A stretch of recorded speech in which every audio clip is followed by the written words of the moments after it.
पादाय कृष्णपृष्ठाय भूतले श्रीमते भक्तिवेदान्ता स्वामिनिति नामिने नमस्ते सारस्वते देवे गौरवाणी प्रचारिणे निर्विशेष शून्यवादी पाश्चात्य देशतारिणे।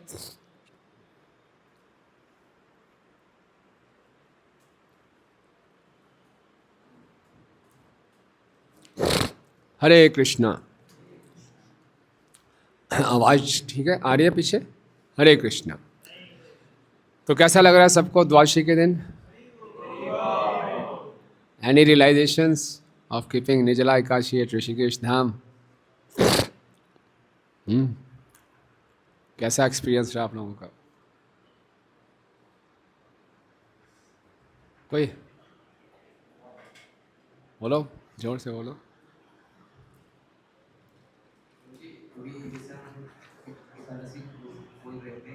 उस टाइम पे भी हम अगर चाहे तो आधा दिन का फास्टिंग कर सकते थे, इतना कॉन्फिडेंस था और बॉडी भी आधा दिन और रख सकते थे। Very good. और यस प्रभु। हाँ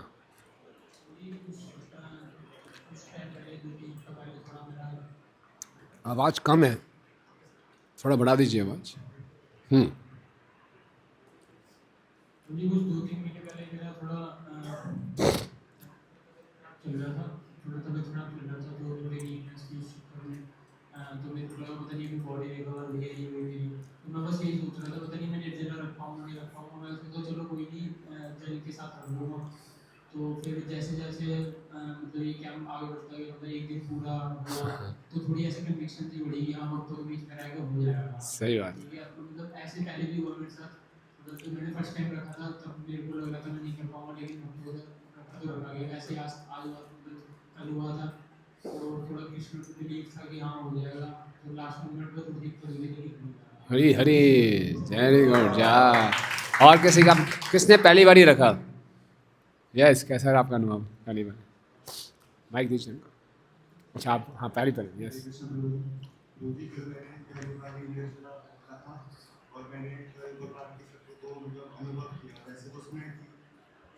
शक्ति से बोलिए, शक्ति से। शक्ति का अनुभव किया, शक्ति से बोलिए। मैंने सुना है कि निर्जल एकादशी में भगवान की शक्ति होती है, माधव की शक्ति। यस, मैंने अनुभव किया, मुझे प्यास ही नहीं लगती। अभी वो 6 बजे तक मैंने मतलब बिल्कुल प्यास ही नहीं लगी, उसके बाद थोड़ी प्यास लगी। ग्रेट, जय। यस,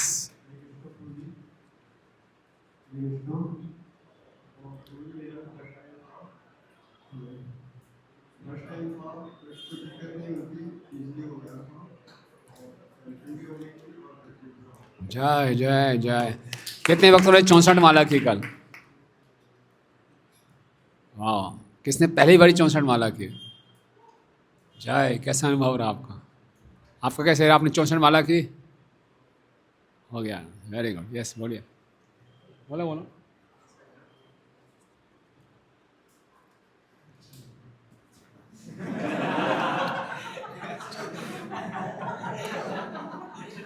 बहुत सरल भक्त हैं। चलो, बहुत अच्छे। कृष्णा, तभी लाइफ में पहली बार करा और फर्स्ट टाइम एक्सपीरियंस था। It was quite business and this was also जो आपने सुबह आधे घंटे का लेक्चर दिया था, उसको आपने आधे घंटे का लेक्चर दिया था, तो उसमें बहुत पावर मिली। क्या क्या क्या किस चीज़ ने आपको हेल्प किया? जैसे कि जो भी आप बार बार कह रहे थे कि मन वहाँ पे जाएगा कि कितना घंटे बचे हैं, 5 घंटे बचे हैं, 6 घंटे बचे हैं, तो ये बार बार दिमाग में आ रहा था। बट लाइक आपसे सुनना भी था, तो फिर वो चीज़ थोड़ी ओवरकम कर पाई थी। Good good, yes. और किसने पहली बार किया? यस दीजिए।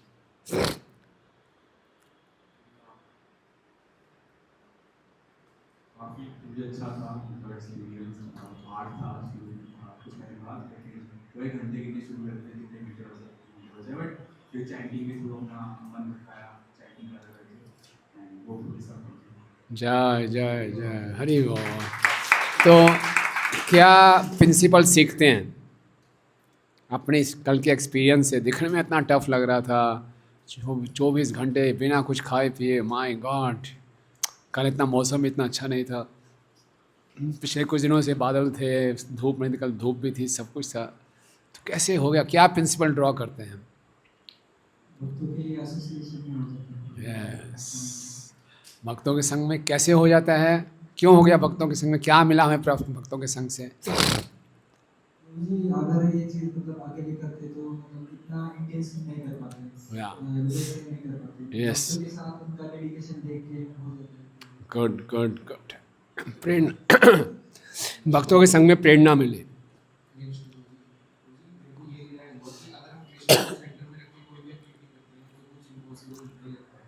यस, कृष्णा को सेंटर रख के कोई एक्टिविटी कुछ भी इम्पॉसिबल नहीं है। Very good. ये भी कि समझ में आ रहा है कि अच्छी एटीट्यूड को हटा के रिसीवर्स एटीट्यूड के साथ हम लोग तरीके से लेकर तो सारी चीजें और बढ़ जाता है। Very nice. यस, पीछे बताइए प्रभु।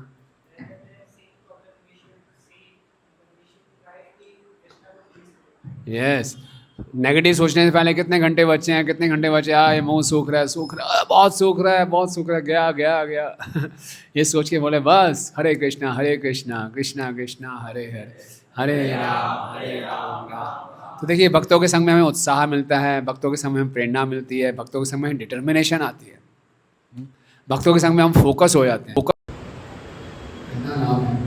तो कल मैं और हमने तेरे को बोलते हैं, हम लोग पूरा नाइट आउट किया और हमें पता नहीं चला नाइट आउट कैसे किया। और अभी बिल्कुल ऐसा कुछ नहीं है, कुछ 1-2 घंटा रेस्ट किया तो ठीक लग रहा है। तो ये भक्तों की संग की खूबी है। और जहाँ से हम चर्चा करते हैं माइंड को, जहाँ हम एब्जॉर्ब कर लें, फिर कोई थकावट नहीं है। माइंड सब इंद्रियों का राजा है। अगर माइंड एब्जॉर्ब नहीं है तो एक इंद्रिय हमें तंग करेगी। अगर माइंड को हमने एब्जॉर्ब कर लिया, सारी इंद्रियाँ शांत हो जाएंगी। तो ये हमें टिप मिलती है। इसलिए हमेशा भक्तों के संग में रहें। नथिंग इज़ इम्पॉसिबल, हम कर सकते हैं, राइट। तो बहुत अच्छा रहा, आप सबका सहयोग रहा। आप सबके लिए एक बारी जोर से हरि बोल, हरि बोल, हरि बोल, हरि बोल। तो ये हम सीखते हैं कि हम हमेशा अपने, प्रभुपाद जी कहते हैं, अपने भक्तों के, अपने जीवन को हम इस ढंग से ढालें। मतलब ये निर्णय लेना, मैंने कहाँ जॉब करनी है, कौन सी कॉलेज में जाना है, किस घर में रहना है, इन सारे जीवन को इस ढंग से ढालें कि हमेशा भक्तों के संग में रहें। क्या समझे? महत्वपूर्ण स्टेटमेंट है। आपने कुछ लोग सुने नहीं, क्या बोला मैंने?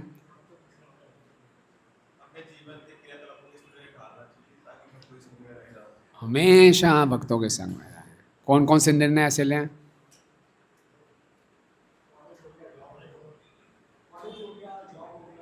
हाँ, यस, रहने का स्थान हो गया, कहाँ रहना है, किसके साथ, कहाँ मैंने अपने फ्रेंडशिप रखनी है, क्या करना है। ऐसे में रहूँ कि हमेशा भक्तों के संग में रहूँ, तो मैं बहुत प्रोटेक्टेड हूँ, राइट। और इसीलिए बताया गया, आप देखेंगे जितने भी शास्त्र हैं जिनमें भक्तों को भगवान के दर्शन हो गए, तो भक्तों ने भगवान से क्या मांगे? भक्तों का संग। कमाल है। भगवान कह रहे मैं सामने खड़ा हूँ फिर भी यार हद हो गई। बोले क्योंकि आप तो अपना गुणगान खुद करेंगे नहीं भक्तों के संग में कथा सुनने को मिलेगी। आपसे क्या कथा करेंगे?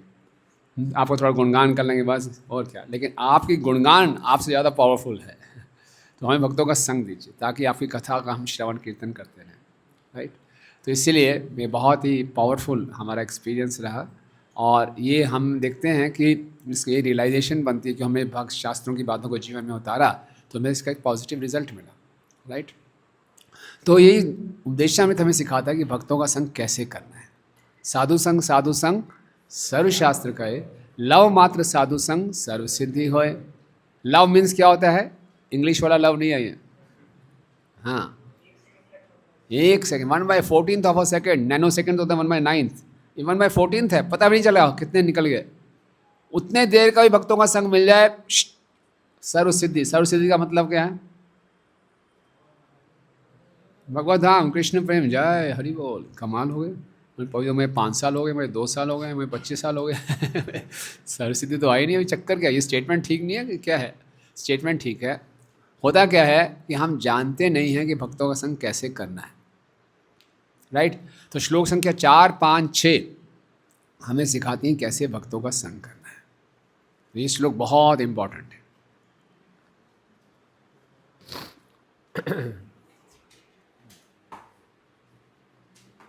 यस बोलिए।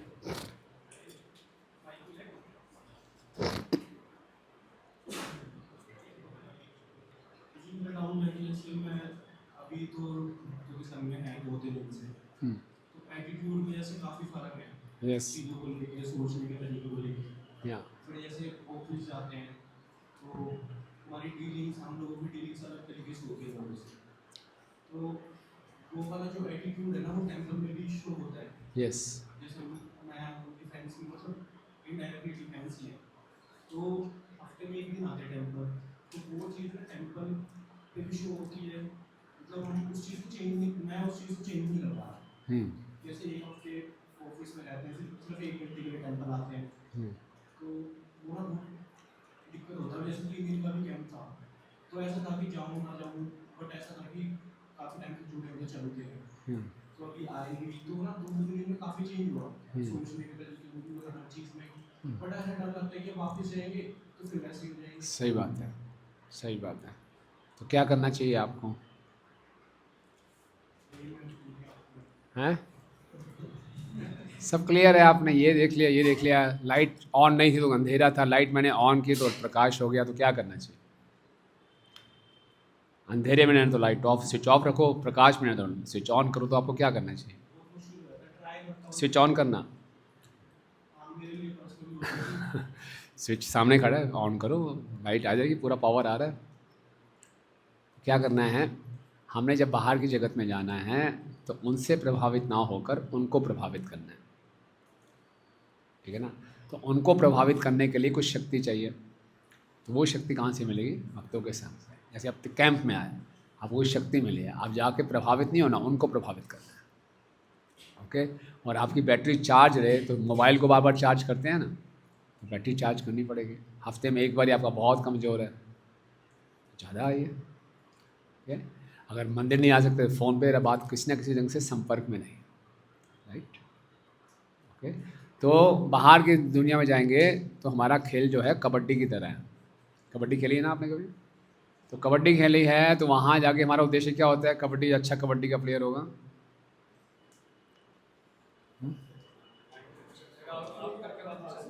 आउट नहीं, सबको लेके आएगा।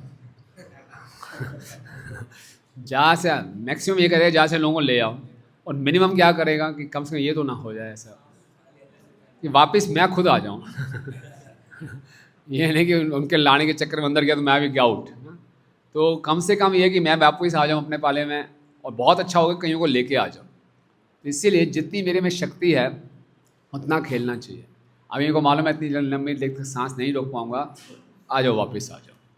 और शक्ति आ गई, खूब शास्त्र पढ़ लिए, सुन लिए, शक्ति थोड़ा अंदर घुस जाओ, लेके आओ, जहाँ लगे सांस तोड़ने वाला भाग के आ जाओ, ओके।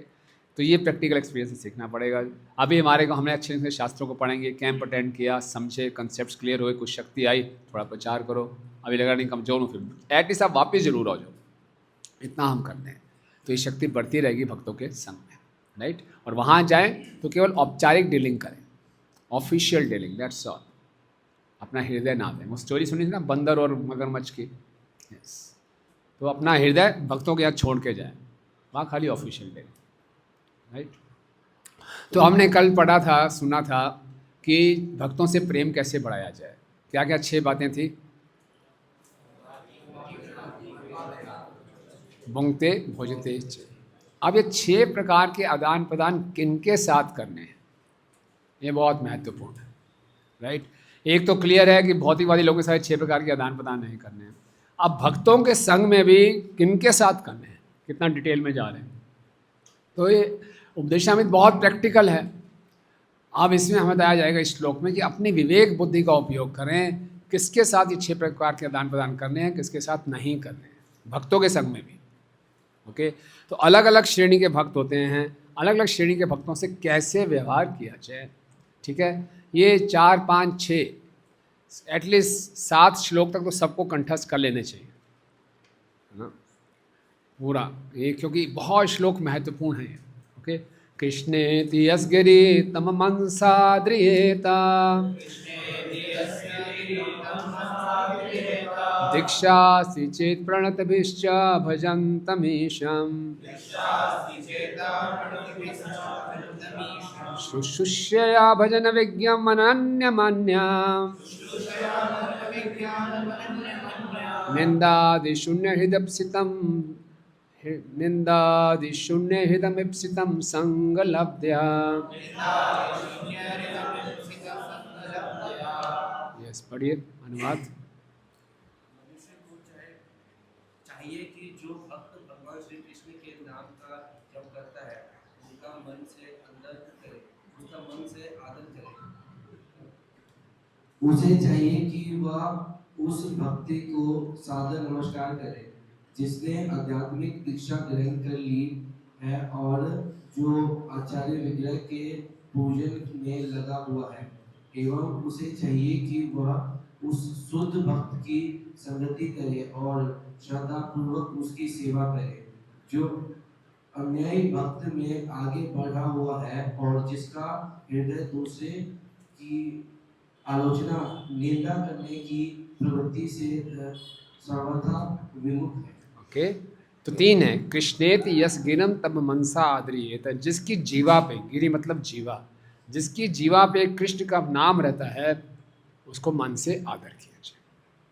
यानी जिसने एक बार भी कृष्ण का नाम ले लिया, हम जाते हैं मंदिर में, कई लोग आते हैं जैसे हम पहले चर्चा कर रहे थे, केवल आरती में आते हैं फिर चले जाते हैं, ज़्यादा भक्तों का संग नहीं करते, लेकिन भगवान का नाम लेते हैं तो उनका आदर करना चाहिए। अच्छी बात है, भगवान का नाम ले रहे हैं, राइट। उनकी हो सकती है भौतिक इच्छाएं भी हों, भौतिक कार्यों को भी बहुत इंपॉर्टेंस देते हों, भक्ति को इतना इंपॉर्टेंस नहीं देते, लेकिन भगवान का नाम लेते हैं। एक बारी भी किसी ने भगवान का नाम लिया, मंदिर में आते हैं हफ्ते में एक बारी दो बारी, डेली भी आते हैं, भगवान का नाम लेते हैं, उनका आदर करना चाहिए। दीक्षा से चेत प्रणतभिश्च भजन तमीशम, जिसने दीक्षा ले ली है, विशेषकर सेकंड इनिशिएशन में ले ली है और भगवान की अच्छी प्रकार की सेवा में भी लगा हुआ है, तो उसको देखकर क्या करना चाहिए? प्रणाम करना चाहिए। ओके। और शुश्रूषया भजन विज्ञम अनन्यमन्यम निंदादि शून्यम हृदयस्थितम। ओके, लेकिन ऐसा भक्त है जो कि बिल्कुल निंदा से शून्य है और भजन में बहुत परिपक्व है, उसको सारे सिद्धांत स्पष्ट हैं, निंदादि शून्य हैं, उसकी हमें सेवा करनी चाहिए, उसका संग करना चाहिए, उसके साथ 6 प्रकार के आदान प्रदान करने चाहिए। ठीक है, हमने ऐसे भक्त के साथ 6 प्रकार के आदान प्रदान किए जो खूब निंदा करता हो, आओ यार प्रभु प्रसाद पाते हैं, हाँ प्रभु मैंने सुना था भूंगते भोजते चाहिए, चलो प्रभु प्रसाद पड़े, घोए में कहते हाँ प्रभु चलो करें। दोनों का एक ही शत्रु यार, वो भक्त अच्छा नहीं लगता है, मुझे भी अच्छा लगता है, वाह खूब बातें कर रहे हैं, बड़ा आनंद आया प्रभु जी आपसे मिलकर, लगता है साधु संग में शक्ति है। हृदय हल्का हो गया, यस प्रभु मुझे वैसे करते रहेंगे। तो इस प्रकार की भक्ति, इस प्रकार के संग से हम दोनों को नीचे गिरा रहे हैं। दोनों का एक कॉमन शत्रु है, बैठ के आराम से खूब बातें करते हैं, उसकी निंदा करते हैं और खूब प्रसाद पाते हैं, ददाती प्रतिगणादि भी करते हैं, बड़े अच्छे हम मित्र हैं। तो ये नहीं, उसके साथ 6 प्रकार के आदान प्रदान करने हैं, जो निंदा ना करे, जो हमें भक्ति में आगे बढ़ाए। तो भक्ति रसामृत में बहुत सिंधु में बोला गया है किसका संग करना चाहिए? स्वतः, स्वजातीय, एक तो होता है स्वजातीय, स्वजातीय स्निग्ध स्वोत्तर। स्वजातीय मतलब अपनी जाति का हो, मैं भी हरियाणा का जाट हूँ तो जाट का हो, ये नहीं। स्वजातीय का मतलब है हमारी मानसिकता मिलती हो, हमारे जीवन का उद्देश्य एक हो, वो मेरे मन को अच्छे ढंग से समझ सके, या मुझे कई बार मैं इतना कन्फ्यूज़ होता हूँ, उससे बात करके मैं अपने आप को समझ पाता हूँ, उसकी बातें मेरे को समझ में आती हैं, हाँ कैसे क्या करना है, और मैं अपने हृदय की बात उनको समझा सकता हूँ। ये स्वजातीय। ओके, होता है ना कुछ भक्तों का हमारा ट्यूनिंग सेट हो जाता है, प्रभु ये मुझे समझ गया, मैं भी इनकी बात समझ गया। ओके, स्वजातीय। स्निग्ध, मेरे प्रति प्रेम रखते हो, द्वेष की भावना ना रखते हो, मुझसे कंपटीशन ना करते हो, मेरे लिए पॉजिटिव फीलिंग्स रखते हो। और स्वोत्तर, मुझसे बेहतर हो, मुझसे भक्ति में आगे हो। ओके, इनका साथ हमें संग करना चाहिए। समझ गए? तो प्रभुपाद जी का तात्पर्य, पिछले श्लोक में जिन 6 प्रकार के प्रीति के आदान प्रदानों का उल्लेख हुआ है, उन्हें बुद्धिमता पूर्वक व्यवहार में लाने के लिए विवेक पूर्वक उचित व्यक्तियों का चुनाव करना होगा। दो शब्द बहुत महत्वपूर्ण हैं, बुद्धिमत्ता पूर्वक और विवेक पूर्वक। भक्ति में आके अपनी कॉमन सेंस को लूज नहीं करना है। हम ऐसे वक्त के साथ करें, नहीं प्रभु जी सबको मैं समान दृष्टि से देखूंगा, है ना। शुरू में ऐसा होता है, जिसने धोती कुर्ता डाला सबको हम प्रणाम कर देते हैं, अच्छी बात है, सबको आदर देते हैं, सबको आदर देना है, क्योंकि सब भक्त हैं। आप मंदिर में आएंगे, यूथ फोरम में देखेंगे और सब देखेंगे, कांग्रेगेशन के डिवोटीज को देखेंगे, सब हरे कृष्णा कर रहे हैं, सबको आदर देना है। और दीक्षित हैं तो उनको प्रणाम भी जरूर कीजिए, लेकिन अपना हृदय किसके आगे खोलिए, जो कि निंदा शून्य है, मुझसे भक्ति में आगे है, ठीक है, उसके पास रियलाइजेशन है। विवेकपूर्ण और बुद्धिमत्तापूर्ण, इंटेलिजेंटली। कई भक्तों के साथ हम 6 प्रकार के आदान प्रदान करके हमारे को भक्ति में कन्फ्यूज़न बढ़ रहा है, हृदय में गंदगी जा रही है, तो हरे कृष्ण, उनको आदर दे दीजिए, बस उनका संग मत कीजिए, राइट। तो इसमें डिस्क्रिमिनेशन कहते हैं इसको। हमने भक्तों को जज नहीं करना, आप तो भैया वहाँ कनिष्ठ हैं, छोड़ो आप यहाँ जाओ, आप प्रभु मध्य आओ, प्रणाम करता हूँ आपको, आप थोड़े उत्तम लग रहे हैं, चलो आपकी सेवा बताइए। अरे ऐसे नहीं, हमने लेवल नहीं करना किसी को, अपने हिसाब से देखना है। मुझे अपनी बुद्धि का उपयोग करना है, जो शास्त्रों में हम पढ़ते हैं सुनते हैं, विवेक का उपयोग करना है कि किस भक्त के साथ कैसे संग करें, ये हमें सिखाया जा रहा है। इस श्लोक में पहले तो हमें ये मालूम चलेगा, दूसरा हमें ये मालूम चलेगा कि मेरा क्या स्तर है, अपना स्तर भी मालूम चलेगा। कहीं मेरी गलत फहमी हो जाती है, मैं अब लगता है मध्यम बनने वाला हूँ, ऑलमोस्ट मध्यम ही हूँ, उत्तम के भी लक्षण कई बार प्रकट हो रहे हैं मेरे में। तो जब तात्पर्य पढ़ेंगे सुनेंगे तो लगे हाँ यार मेरा क्या स्तर है। और तीसरा, कभी भी नकल नहीं मारनी, जितना मेरा स्तर है उसके हिसाब से व्यवहार करो। ज़बरदस्ती नकल मारने का प्रयास करूँगा, जंप करूँगा तो गिरूँगा, क्योंकि हवा में है, कुछ है नहीं, जंप करूँगा, प्लेटफॉर्म वहाँ तक पहुँचा तो हूँ ही नहीं, और ज़बरदस्ती जंप करने का दिखाऊंगा तो नीचे गिरूँगा। इसीलिए बड़ा प्रैक्टिकल श्लोक है, और इससे मालूम चलता है कि रूप गोस्वामी जी कितना दयालु थे, कितने कृपालु हैं रूप गोस्वामी जी, कि हमें बता रहे हैं बच्चों आप भक्ति में आओगे ये गलती करोगे, पहले से आपको इक्विप कर रहे हैं, नॉलेज एम्पावरिंग है, आपको पहले से बता रहे हैं ऐसे करना चाहिए भक्तों का संग, right. So it's very wonderful श्लोक, वेरी वेरी ब्यूटीफुल। ओके, तो बुद्धिमत्ता पूर्वक और विवेक पूर्वक उचित व्यक्तियों का चुनाव करना होगा, किसके साथ कैसा व्यवहार करना है इसका चुनाव करना होगा, राइट। ओके, अतः श्री रूप गोस्वामी परामर्श देते हैं कि हमें वैष्णवों से उनके विशेष पद के अनुसार उचित रीति से मिलना चाहिए। पद के अनुसार, पद का मतलब क्या है यहाँ पे?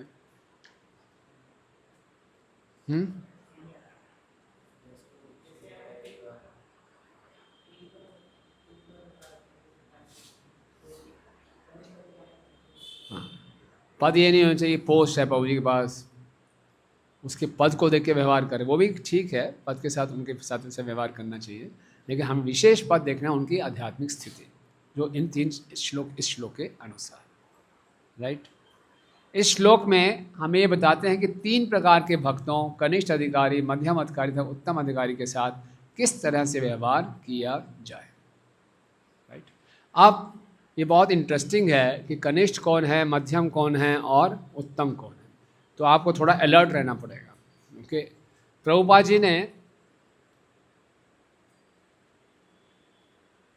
पर्पट में अलग अलग स्थानों पे कनिष्ठ के लक्षण बताए हैं, मध्यम के लक्षण बताए हैं, उत्तम के लक्षण बताए हैं, थोड़े कंफ्यूजिंग हो जाते हैं। और भक्तिविनोद ठाकुर जी ने बताया है कि कनिष्ठ और मध्यम को कैटेगराइज करने के 2 क्राइटेरियाज हैं। ओके, उसको थोड़ा इंटेलिजेंटली समझने का प्रयास करेंगे तो हमारे को स्थिति और क्लियर होगी। तो पहले हम स्लाइड शो देखेंगे, फिर दोबारा से पर्पट पे आएंगे।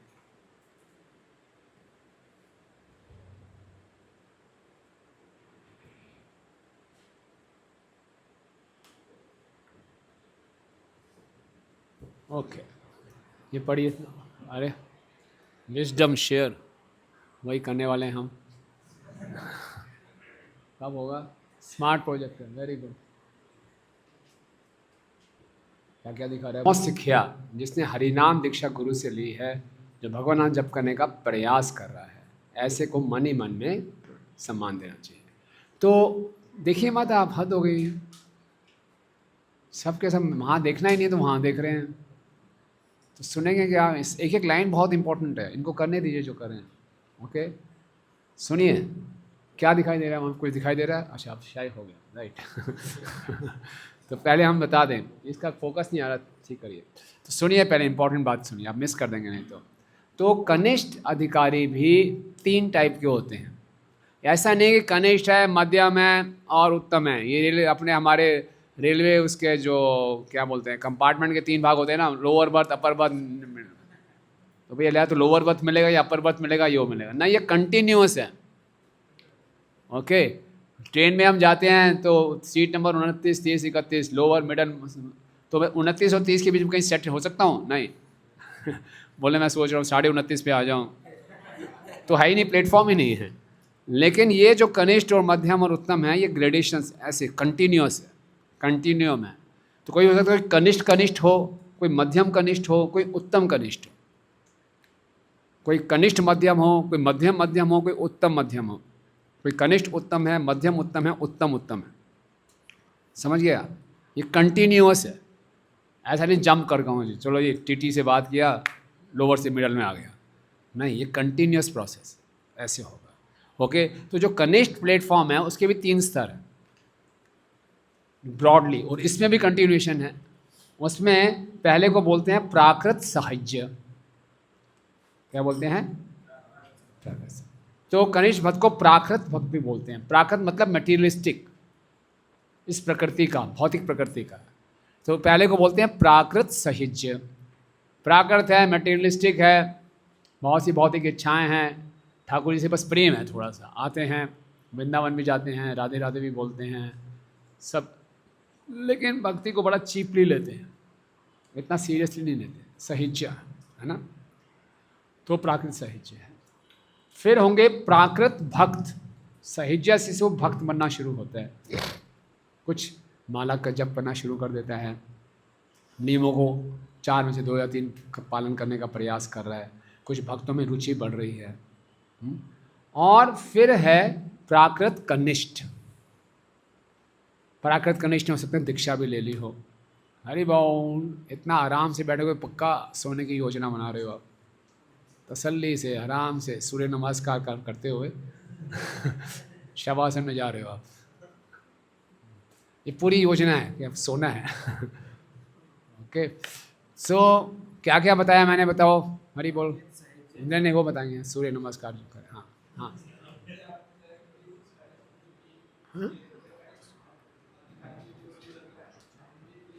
हाँ, कौन कौन से?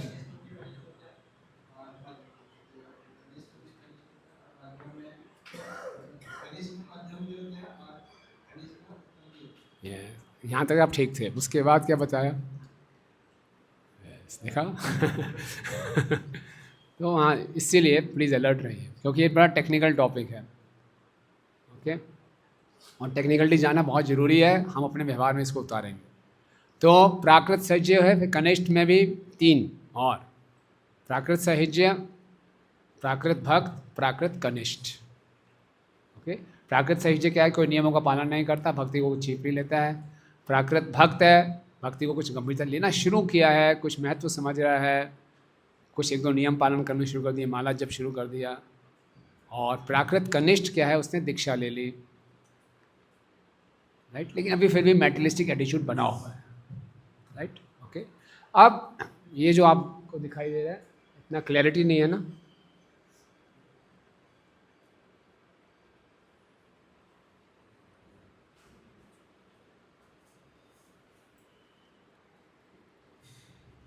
तो इसका कलर चेंज कर दूंगा, चलो बाद में। तो impetus for Vedic bhakti is scriptural injunction. Therefore, in Bhakti Rasamrita Sindhu, the depth of one's faith and the knowledge of the scripture determines one's eligibility to advance and places in 3 classes of candidates. Okay? तो एक तो है कनिष्ठ, मध्यम और उत्तम। तो कनिष्ठ का मतलब है उसकी श्रद्धा बहुत कमज़ोर होती है, उसको आसानी से भटकाया जा सकता है ना। उसने पहले दुर्गा जी का भक्त था, हरे कृष्णा में आया, हरे कृष्णा में शुरू कर दिया, कुछ बिजनेस में लॉस हो गया, दुर्गा जी का प्रकोप है, उसको ऐसा समझ में आएगा, छोड़ो हरे कृष्णा मंत्र, चलो नवरात्रि रखता हूँ, है ना। उसकी श्रद्धा बहुत कमज़ोर है। आसपास के लोग बोलेंगे भैया कृष्ण सब हर लेते हैं, छोड़ो क्या फालतू में चक्कर पड़ गया, दुर्गा जी की पूजा करो यार, ये कर लेता हूँ। फिर बोलेगा नहीं यार हरे कृष्णा भी अच्छा लगता है, नाचना गाना वहाँ भी चलता हूँ। तो फेथ उसकी बहुत कमज़ोर है। ओके, मध्यम होता है स्ट्रॉन्ग फेथ, उसका कन्विक्शन है। ओके, लेकिन इतना स्ट्रॉन्ग फेथ तो अपना स्ट्रॉन्ग है, पक्का कृष्ण परम पुरुषोत्तम भगवान है, लेकिन दूसरों को कई बार कन्विंस कर पाता है, कई बार नहीं कर पाता। ओके, और उत्तम है बिल्कुल स्ट्रॉन्ग फेथ है और दूसरों को भी बड़ी आसानी से कन्विंस कर पाता है। राइट, समझ में आया? ये श्रद्धा के अनुसार है। ओके, श्रद्धा शब्दे विश्वास कहे सुदृढ़ निश्चय, कृष्ण भक्ति कैले सर्व कर्म कृत हो। ओके, इसका मतलब क्या है? श्रद्धा शब्दे कि मैं कृष्ण भक्ति कर लूँगा सब कुछ ठीक हो जाएगा, पेड़ की जड़ में पानी डालूंगा अपने आप सब हरा भरा हो जाएगा, ये श्रद्धा है ना। क्या श्लोक है वो नारद मुनि जी का? यथा तरोर्मूल निशेष न तृप्यंति यस्कंद भुजोपि शाखा प्राण उपरश्च सर्वेन्द्रियाणां तथैव सर्वाहरणम अच्युतज्य।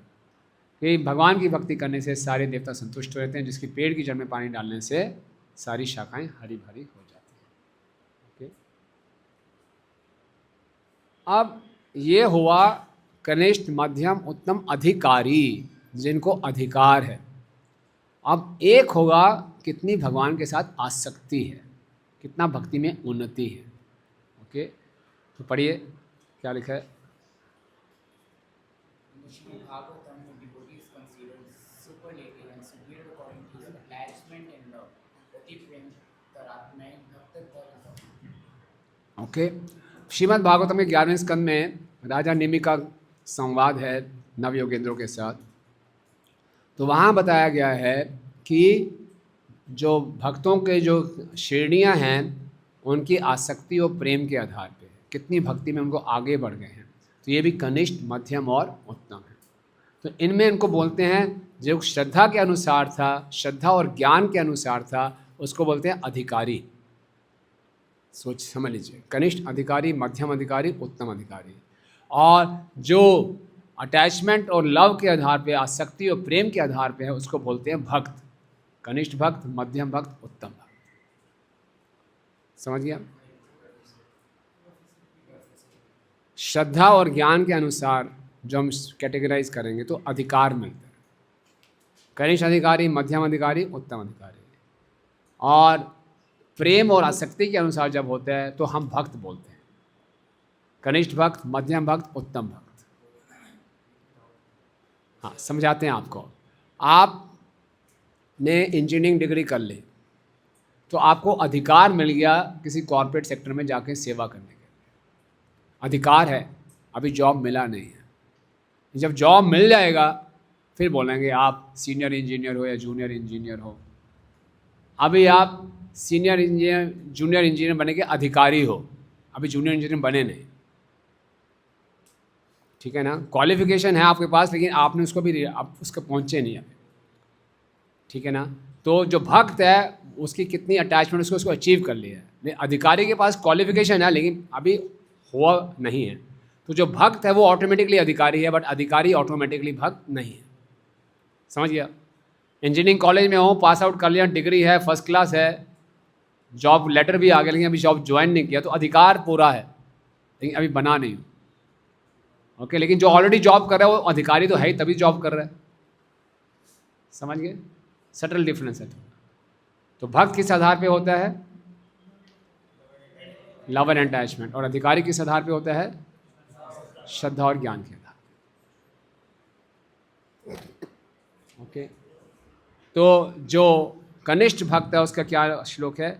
आचार्यमेव हरये पूजां या श्रद्धया हते न तद्भक्तेषु चान्येषु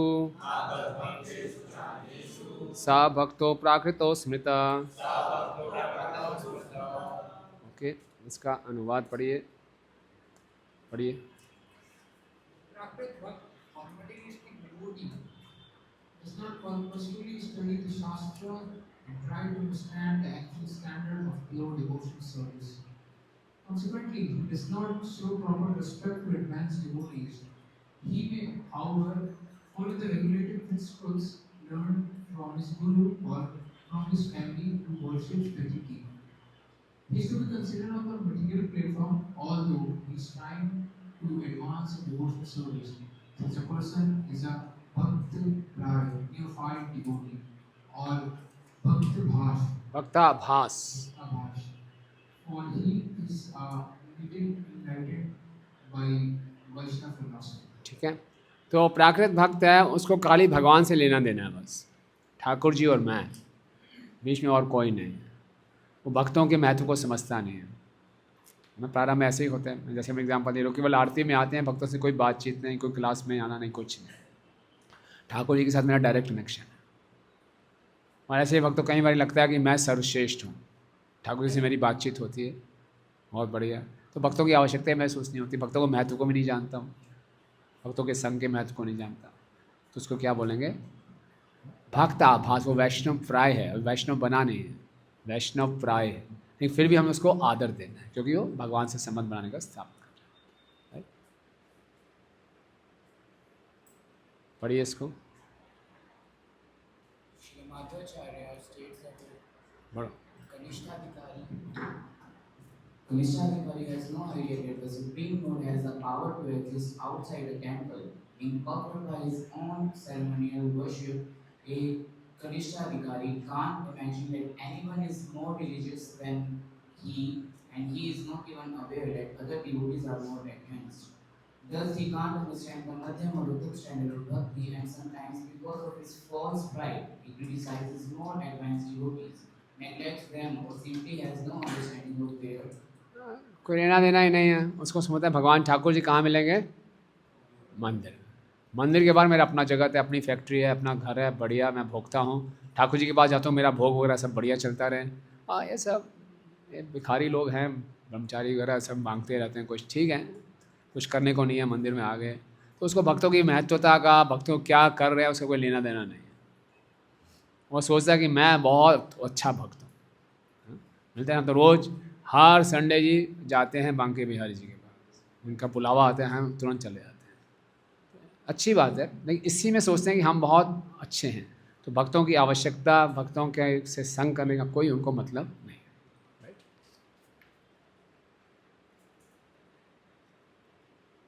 ना ही भक्तों से, ना ही उनकी प्रीचर की स्थिति या उनकी सेल्फ रिलाइज सोल्स हैं। Right?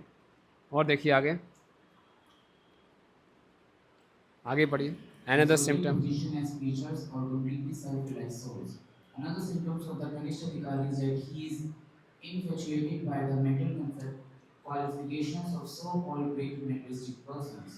Having a bodily concept of life himself, he is attracted by mental opulence and thus minimizes Krishna's position. He sees devotional service merely as the religious aspect of life, but thinks life has many enjoyable and worthwhile non-devotional aspects. समझिए, तो बाहर की दुनिया में कोई बहुत qualified है, बहुत पैसा है, सुंदर है, उससे वो आकर्षित हो जाएगा, वो उसके रोल मॉडल्स होंगे, और भक्ति भी करेगा, भक्ति करेगा वैसा बनने के लिए। ठीक है ना? तो अब हम 2 स्टेटमेंट देते हैं, बोलिए कौन सी स्टेटमेंट ठीक है? ओके, कि भक्ति इज़ पार्ट ऑफ लाइफ और लाइफ इज़ पार्ट ऑफ भक्ति।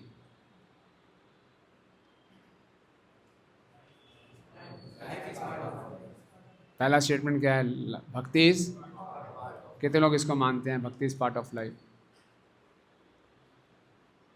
ठीक है, और कोई है इनका सपोर्टर? जोर से खड़े हो जाए, हाथ खड़ा करो। भक्ति is part of life, life is part of भक्ति। कई ने दोनों में हाथ ही खड़ा नहीं किया, समझ में नहीं आया। कितने लोगों को समझ नहीं आई बात, क्या पूछ रहे हो? ईमानदारी से बता दो, समझ में नहीं आया कुछ? नहीं समझ में आया। तो बताइए प्रभु जी, आप कह रहे हैं भक्ति इज पार्ट ऑफ लाइफ, क्या मतलब? दोनों बात ठीक है, बस श्रेष्ठ कौन सी है? भक्ति इज पार्ट ऑफ लाइफ, ये कनिष्ठ मानसिकता है। जैसे बता रहे हैं कि जीवन में और कुछ बहुत कुछ है। अरे भगवान ने इतनी सुंदर प्रकृति बनाई है, किसके लिए? हमारे भोगने के लिए बनाई है, और कैसे? तो आराम से रहो, ऐसा थोड़ी भक्ति हम भी करते हैं, भक्ति करो, तरीके से करो, बैलेंस करो, सब कुछ खाओ पियो, आराम से मस्त रहो। आपके ठाकुर जी के पास 16,108 रानियाँ थी, बड़े बड़े महल थे, आप उनके अंश हो, एक महल बनाओ कि कम से कम 1-2 रानियाँ तो रखो, एंजॉय करो, भक्ति करो, है ना? भक्ति, सब भक्ति होनी चाहिए। हम कहाँ कह रहे हैं भक्ति ना करो? एक पार्ट ऑफ लाइफ है, एक पार्ट ऑफ लाइफ। मेरा प्रोफेशनल लाइफ है, फैमिली लाइफ है, सोशल लाइफ है, यहाँ पे मैं सब कुछ करूँगा, और भक्ति मुझे इन समय मदद करती है, बहुत बढ़िया। धार्मिक भी हूँ, बहुत बढ़िया, फर्स्ट क्लास, बैलेंस लाइफ है, बढ़िया। तो भक्ति इज पार्ट ऑफ लाइफ। ये चर्चेरियन अप्रोच बहुत प्रभाव होते हैं कि संडे के संडे चर्च जाएंगे, संडे के संडे लव फिश खाने आएंगे, और बढ़िया अपना फर्स्ट क्लास लाइफ चला रहे हैं। लेकिन लाइफ इज पार्ट ऑफ भक्ति, इसका मतलब क्या है? कौन इसका मतलब समझाएगा?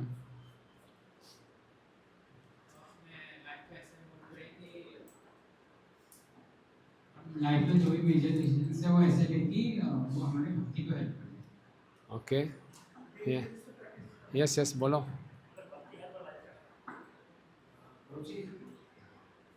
प्रभु जी, जैसे ह्यूमन बींग्स बहुत रेयर ही जरूर होता है, उसके बाद बहुत से स्पीसीज होते हैं जो भक्ति नहीं कर सकते, ओनली ह्यूमन बींग्स जो भक्ति करते हैं। हाँ। अगर हम भक्ति को सीरियसली लेंगे तो हम कैसे जीएंगे? ओके, ह्यूमन लाइफ में भक्ति को सीरियसली लेना है। भक्ति कोई ऐसी चीज नहीं कि हम इस लाइफ में कर रहे हैं, हमें आगे जाके भी भक्ति करना है, भगवान के नाम पहुंचेंगे तो भी हाँ, भक्ति ही हमारा धर्म है, हम भक्ति के ही बने हुए हैं। आत्मा का मतलब क्या है? सेवक, यानी कि भक्त। तो ये जो शरीर में थोड़ी भक्ति शुरू की है, तो खाली एक वन पार्ट है, ये नहीं कि शरीर खत्म भक्ति खत्म। This life is just part of भक्ति। भक्ति एटर्नल है, ये लाइफ नश्वर है, ठीक है ना? तो जो कनिष्ठ मत भक्त है वो क्या सोचता है? भक्ति is one part of life, और बाहर की दुनिया से बहुत आकर्षित रहता है। और मध्यम का क्या होगा? ईश्वरे तदधीनेषु बालित्सेषु दिशित्सिचु प्रेम मैत्री कृपा उपेक्षा या करोति स मध्यमा। पढ़िए इसको, बढ़ो जल्दी। An intermediate second class devotee shows love for the Supreme Lord, is friendly to all devotees and is very merciful to neophytes and ignorant people. An intermediate devotee neglects those who are envious of devotional service. Right, so इससे जो advance version है, जिसका दृष्टि और बढ़ गई है, वो क्या करेगा? भगवान से प्रेम करेगा, भक्तों से मित्रता करेगा, ओके। जो मासूम लोग हैं उन पे दया दिखाएगा, और जो भगवान से द्वेष करते हैं, मायावादी निराकारवादी, उनकी उपेक्षा करेगा, उनके साथ संग नहीं करेगा। क्या क्या करता है? 4 चीज़ें क्या करता है वो? भगवान से प्रेम, फ्रेंड्स, जो भगवान से प्रेम करते हैं उनसे फ्रेंडशिप, और नए जीवों पे दया, जो भक्ति में नहीं है उन पे दया, और जो मायावादी हैं, नास्तिक लोग हैं, उनकी उपेक्षा। ओके, तो ये उसका कनिष्ठ क्या था? खाली मैं और ठाकुर जी बस। लेकिन उसका बढ़ जाता है, ठाकुर जी भी हैं, भक्त भी हैं, मासूम लोग भी हैं, द्वेषी लोग भी हैं, सबके साथ अलग अलग कैसे व्यवहार करते हैं।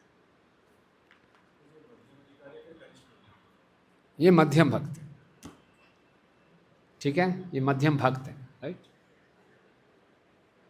और इससे भी उत्तम भक्त कौन होगा?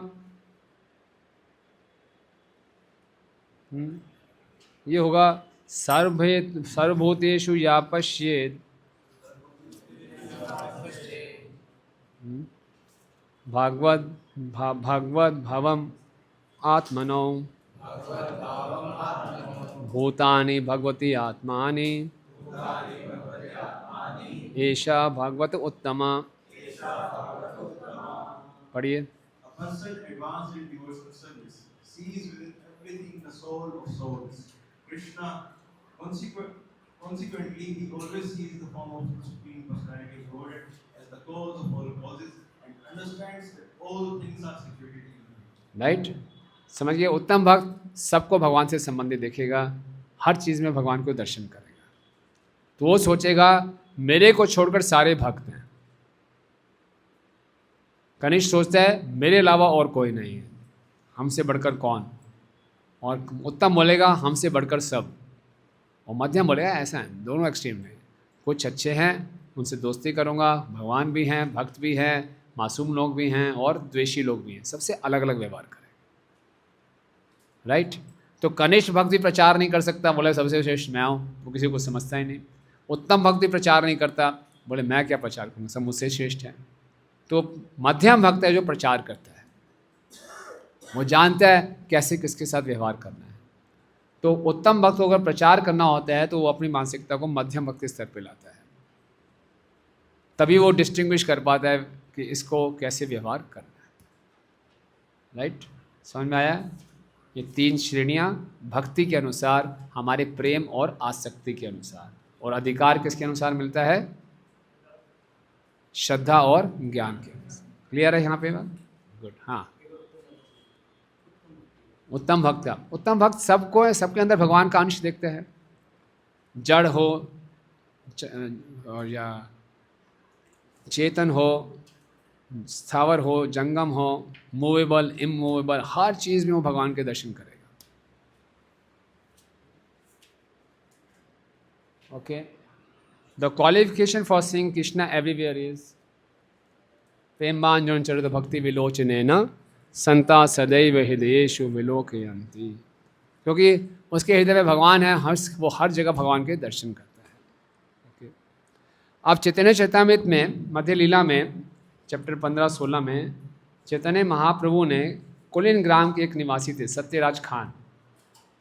सत्यराज खान ने उनसे पूछा, पहले साल में पूछा जगन्नाथपुरी में, वैष्णव को कैसे पहचाने? तो महाप्रभु ने एक उत्तर दिया। दूसरे साल फिर पूछा तो महाप्रभु ने दूसरा उत्तर दिया। तीसरे साल फिर पूछा, महाप्रभु ने तीसरा उत्तर दिया।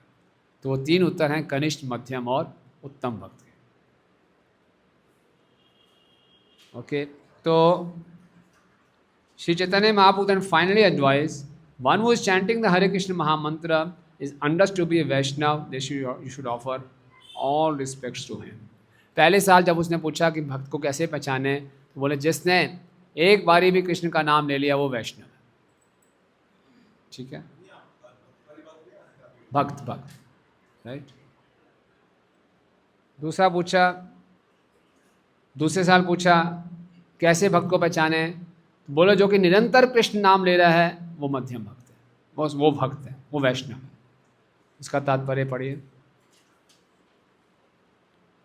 Bhakti Siddhanta Saraswati Thakur says that any Vaishnava who is constantly chanting the holy name of Lord should be considered to have attained the second platform of Vaishnavism. Such a devotee is superior to a neophyte Vaishnava who has just learned to chant the holy name of Lord. A neophyte devotee simply tries to chant the holy name, whereas an advanced devotee is accustomed to chanting antics precisely. तो ये एक तीसरा categorisation है। पहले हम बोला श्रद्धा और ज्ञान के अनुसार, दूसरा बोला भक्ति और आसक्ति के अनुसार, ये है हरिनाम में रुचि के अनुसार, है ना। कि पहले साल पूछा वैष्णव कैसे पहचाने, जिसने एक बार कृष्ण का नाम लिया वो वैष्णव है। तो वो कोशिश कर रहा है, हम जैसे भक्त हैं, हम ध्यान पूर्वक जप करने का प्रयास करते हैं, कभी होता है कभी नहीं होता, अधिकांशतः नहीं होता, फिर भी लगे हुए हैं, तो कनिष्ठ भक्त। और एक है मध्यम भक्त जिसको जप करना अच्छा लगता है, उसकी जीवा पे हमेशा हरि नाम रहता है, हरे कृष्ण कृष्ण कृष्ण हरे हरे, हरे राम राम राम हरे, वो मध्यम भक्त है। ठीक है, समझ आ गई बात।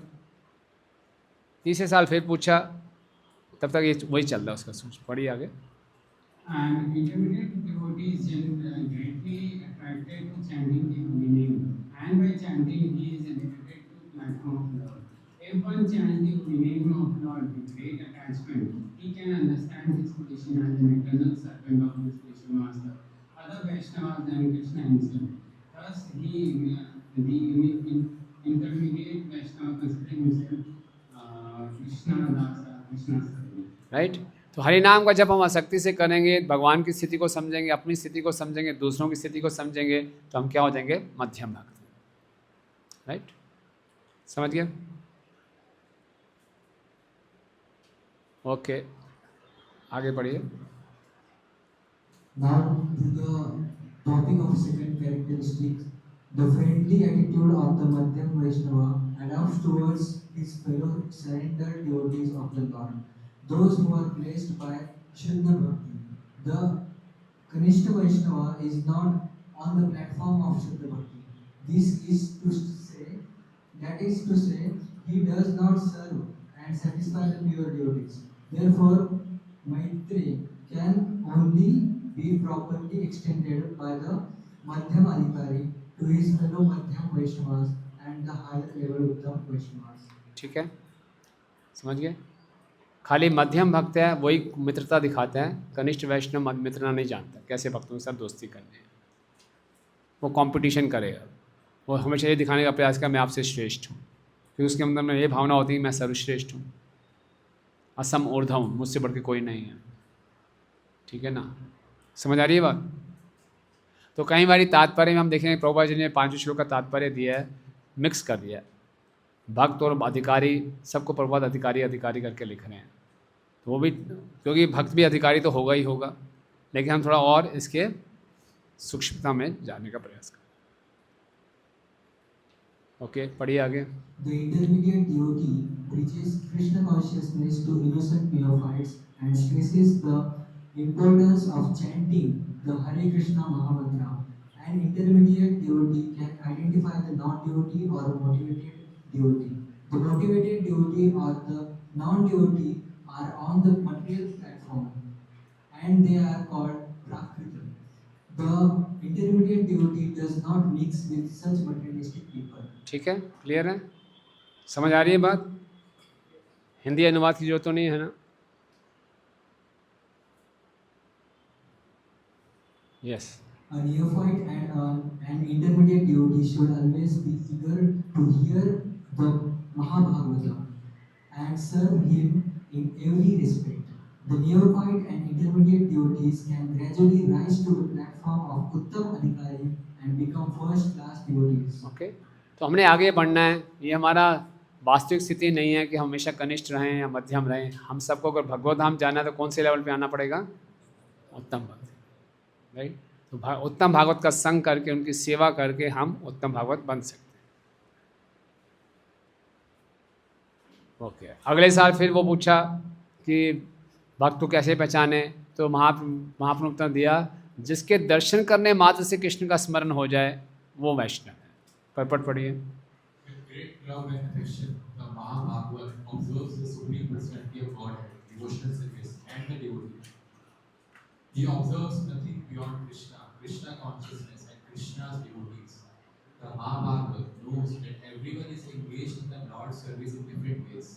He therefore descends to the middle platform to elevate everyone to the Krishna conscious division. ये हम चर्चा कर चुके हैं। ओके, आगे। According to Srila Jeev Goswami, although Mahabharata sees every living entity as a pure spirit soul, such a Mahabharata still experiences special ecstasies and other symptoms upon meeting another Vaishnava. This is a symptom of his love for Krishna. Such a Mahabharata feels special ecstatic love upon seeing another living entity directly pleasing the senses of the Supreme. सो महाभागवत है, वो सब में भगवान के रूप को देखता है, लेकिन जो विशेषकर वैष्णव होते हैं उनको देखकर बहुत प्रसन्न होते हैं, उसको एक्सटेसी आ जाती है कि ये जो व्यक्ति है, ये जीव है, ये भगवान को बहुत प्रसन्न कर रहा है। ये देखकर उसके अंदर बहुत प्रसन्नता आ जाती है ना। हम देखते हैं कोई हमसे अच्छा भक्त है तो हमारे में क्या आता है? एनवी आती है। ये महाभागवत है, कृष्ण इतनी अच्छी सेवा करो, उसको उल्लास मिलता है, वाह क्या सेवा कर रहा है, right? Okay. A Mahabhagavad can turn a living entity from abominable material life to the Lord's service. This is the test of a Mahabhagavad. Although preaching is not meant for a Mahabhagavad can descend to the platform of Madhya Bhagavad just to convert others to Vaishnava. Actually, a Mahabhagavad is fit to spread Krishna consciousness, but he does not distinguish where Krishna consciousness should be spread from where it should not. He thinks that everyone is competent to accept Krishna consciousness if the chance is provided. Okay, Prabhupada महाभागवत का लक्षण क्या होता है? किसी को भी निकृष्ट से निकृष्ट जीवन में उत्तम बना देगा। प्रभुपाद विदेश में गए, हिप्पीज का क्या जीवन था, प्रभुपाद ने उनको महाभागवत, सबको वैष्णव बना दिया। एक भक्त प्रभुपाद के पास आया, प्रभुपाद हमारे में ऐसे क्या सुकृति थी, हम भक्ति कर रहे हैं। प्रभुपाद के लास्ट कर, यू डोंट हैव एनी सुकृति, आई गेव यू सुकृति, मैंने आपको सुकृति दी। कैसे कैसे लोग थे प्रभुपाद जी के संग में आए, उनको समझ प्रभुपाद बना दिया। जैसे कुछ ऐसे भी भक्त थे जो नए नए जोड़े थे, और वो तिलक लगाने की क्या करते थे, थूकते थे, पानी चाहिए बोले थूक दो। फिर तो मैंने क्या प्रभुपाद का क्या क्या देखना पड़ा। एक और प्रभुपाद जी का बुलाया किसी भक्त को कि मेरे पोस्टेज है इसमें एनवलप में स्टैंप लगाते रहो। उसका नेचुरल रिस्पॉन्स क्या था, स्टैंप थी, थूक लगा दिया। अच्छी मुच्ची ऐसे करते हैं कि आप पानी लेके आओ, वो स्पंज था ऐसे ऐसे करके लगाओ। गया पानी भर के लगा, स्पंज पे करने लगा, सब ऐसे लगा रहा था। तो प्रभुपाद कुछ टाइम के लिए बाहर चले गए, करते करते करते पानी ख़त्म हो गया, खाली आखिरी लेटर बचा था। बोले प्रभुपाद भी नहीं है, आखिरी लेटर बचा, क्या है? फिर से उसने जीप लगा ली, जैसे जीप भाई प्रभुपाद अंदर कमरे में आ अरे तुम कभी नहीं सुधरोगे, मुझी हो तुम। प्रभुपाद खूब डांटा। तो ऐसे लोगों को प्रभुपाद ने ट्रेन किया वैष्णव सदाचार में, उनको सिखाया, उनको आगे बढ़ाया। तो ये महाभागवत है, ठीक है। Okay, so how to associate properly? Yes, Rupa Goswami has written the guidelines of very text 5 for the Madhyam Vaishnava. तो ये मध्यम वैष्णव ऐसा करते हैं, है ना?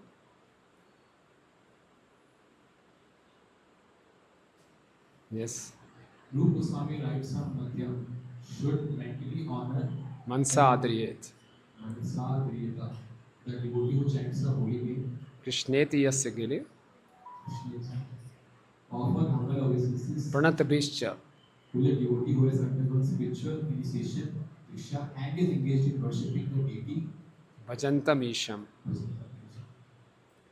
Associate with इप्सित संग and faithfully serve शुश्रूष्या that pure devotee who is advanced in undeviated devotional service, Bhajana Vidyam Anyam, and whose heart is completely devoid of propensity to criticize others, Ananya Vidandi. अन्य निंदादि शून्य हृदम। ठीक है, तो ये हमने श्लोक में श्रीमद् भागवतम इंडिकेट्स अ मध्यम शुड वर्शिप कृष्ण, ये हम देख चुके हैं। Makes friends, B merciful. Okay,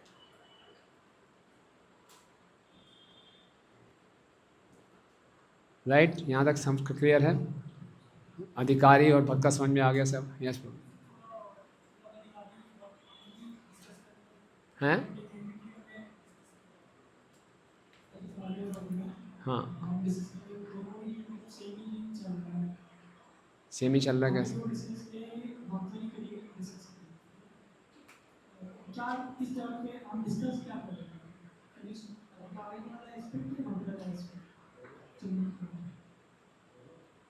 हम डिस्कस कर रहे हैं कनिष्ठ, मध्यम और उत्तम के 3 स्टैंडर्ड्स हैं। पहला स्टैंडर्ड है ज्ञान और श्रद्धा के अनुसार, वो होते हैं अधिकारी। फिर दूसरा और तीसरा है उनकी आसक्ति और प्रेम के अनुसार, भक्ति में कितना आसक्ति और प्रेम बड़ा है उनका, तो वो है कनिष्ठ भक्त, मध्यम भक्त, उत्तम भक्त। तीसरा है हरिनाम के प्रति। कनिष्ठ भक्त मुश्किल से जप करता है, मध्यम भक्त को अच्छा लगता है जप करना, और उत्तम भक्त को जिसको देखते ही उसको कृष्ण का स्मरण हो जाए। ये सब चर्चा, ठीक है ना? क्लियर है ये बात? ओके, तो ये हमने समझ लिया। अब हम आगे इस पर और चर्चा करेंगे दोपहर को, अगली स्लाइड में वो है। अब हम प्रभुपाद जी के तात्पर्य को पढ़ेंगे। तो प्रभुपाद ने जैसे मैंने बताया कि इसको मिक्स किया हुआ है। प्रभुपाद हर जगह कनिष्ठ अधिकारी, कनिष्ठ भक्त दोनों को मिक्स किया हुआ है, तो उसमें आप कंफ्यूज मत होना, लेकिन हमने क्लैरिटी ले ली। समझ गया आप? ओके, तो पढ़ना शुरू कीजिए। हम कहाँ पे थे? कनिष्ठ अधिकारी ऐसा नौसिखिया है जिसने, हमें पहला पढ़ लिया था ना, फर्स्ट पैराग्राफ। दूसरा पैराग्राफ पढ़िए। मनुष्य को चाहिए कि वह कनिष्ठ अधिकारी ही ना बना रहे, जो सदैव भक्ति के निम्नतम स्तर पर रहता है और केवल मंदिर के अर्चा विग्रह की पूजा करने में रुचि दिखाता है। ऐसे भक्त का वर्णन श्रीमद् भागवतम के 11वें स्कंद में इस प्रकार हुआ है। ये हम पर चर्चा कर चुके हैं, है ना, श्लोक चर्चा कर चुके हैं। आगे बढ़िए। अतः मनुष्य को कनिष्ठ अधिकारी के पद से ऊपर उठकर मध्यम अधिकारी के पद तक पहुंचना चाहिए। श्रीमद् भागवतम 11-46 में मध्यम अधिकारी का वर्णन इस प्रकार वो भी हम चर्चा कर चुके हैं। अब यहाँ प्रभुपाद मध्यम अधिकारी लिख रहे हैं, वास्तव में परिभाषा किसकी है? ये मध्यम भक्त की है, ठीक है ना। आगे बढ़िए। अगला भक्ति के सही अनुशीलन की यही विधि है। अतः इस श्लोक में श्री रूप गोस्वामी ने हमें उपदेश दिया है कि विभिन्न भक्तों के प्रति किस तरह व्यवहार किया जाए। हम अपने व्यवहारिक अनुभव से देख सकते हैं कि वैष्णव कई प्रकार के होते हैं। प्राकृत सहजिया सामान्यतः हरे कृष्ण महामंत्र का जप करते हैं, फिर भी वे स्त्री, धन तथा नशे के प्रति आसक्त रहते हैं। भले ही ऐसे लोग भगवान के पवित्र नाम का जप करते हो, लेकिन फिर भी वे ठीक से शुद्ध नहीं हो पाते। ऐसे लोगों का मन से आदर करना चाहिए, किंतु उनकी संगति से बचना चाहिए। जो अबोध है किंतु सहज ही बुरी संगति में पड़ गए हैं, उन पर तभी दया दिखानी चाहिए जब वे सुप्त भक्तों से उचित उपदेश ग्रहण करना चाहते हो। किंतु जो नव दीक्षित भक्त प्रामाणिक गुरु से वास्तव में दीक्षित हो चुके हैं और अपने गुरु के आदेशों का गंभीरता से पालन करने में लगे हैं, उनको आदर पूर्वक नमस्कार करना चाहिए। राइट। तो यहाँ पे हमने प्रभुपाद क्या समझा रहे हैं, जो हमने पहले चर्चा की थी। कनिष्ठ के भी 3 स्तर क्या क्या थे? प्राकृत सहज्य, प्राकृत भक्त और प्राकृत कनिष्ठ। तो जिसने दीक्षा ले लिया है, दीक्षा में थोड़ा गंभीर हो रहा है, उसको क्या बोलेंगे? प्राकृत कनिष्ठ। राइट। हम भी सब पहले प्राकृत सहज्य थे, बड़े चीपली लेते थे, मंदिर में क्यों जा रहे हैं, चलो ये थोड़े दर्शन करेंगे, खाएंगे पिएंगे, मिलेंगे जुलेंगे, हाँ, दैट वे। फिर धीरे धीरे सीरियस होना शुरू हुए प्राकृत भक्त, फिर हम दीक्षा के लिए अब तैयारी कर रहे हैं, दीक्षा ले चुके हैं, तो क्या हुए? प्राकृत कनिष्ठ। राइट। आगे पढ़िए। आगे किसी को माइक दीजिए। और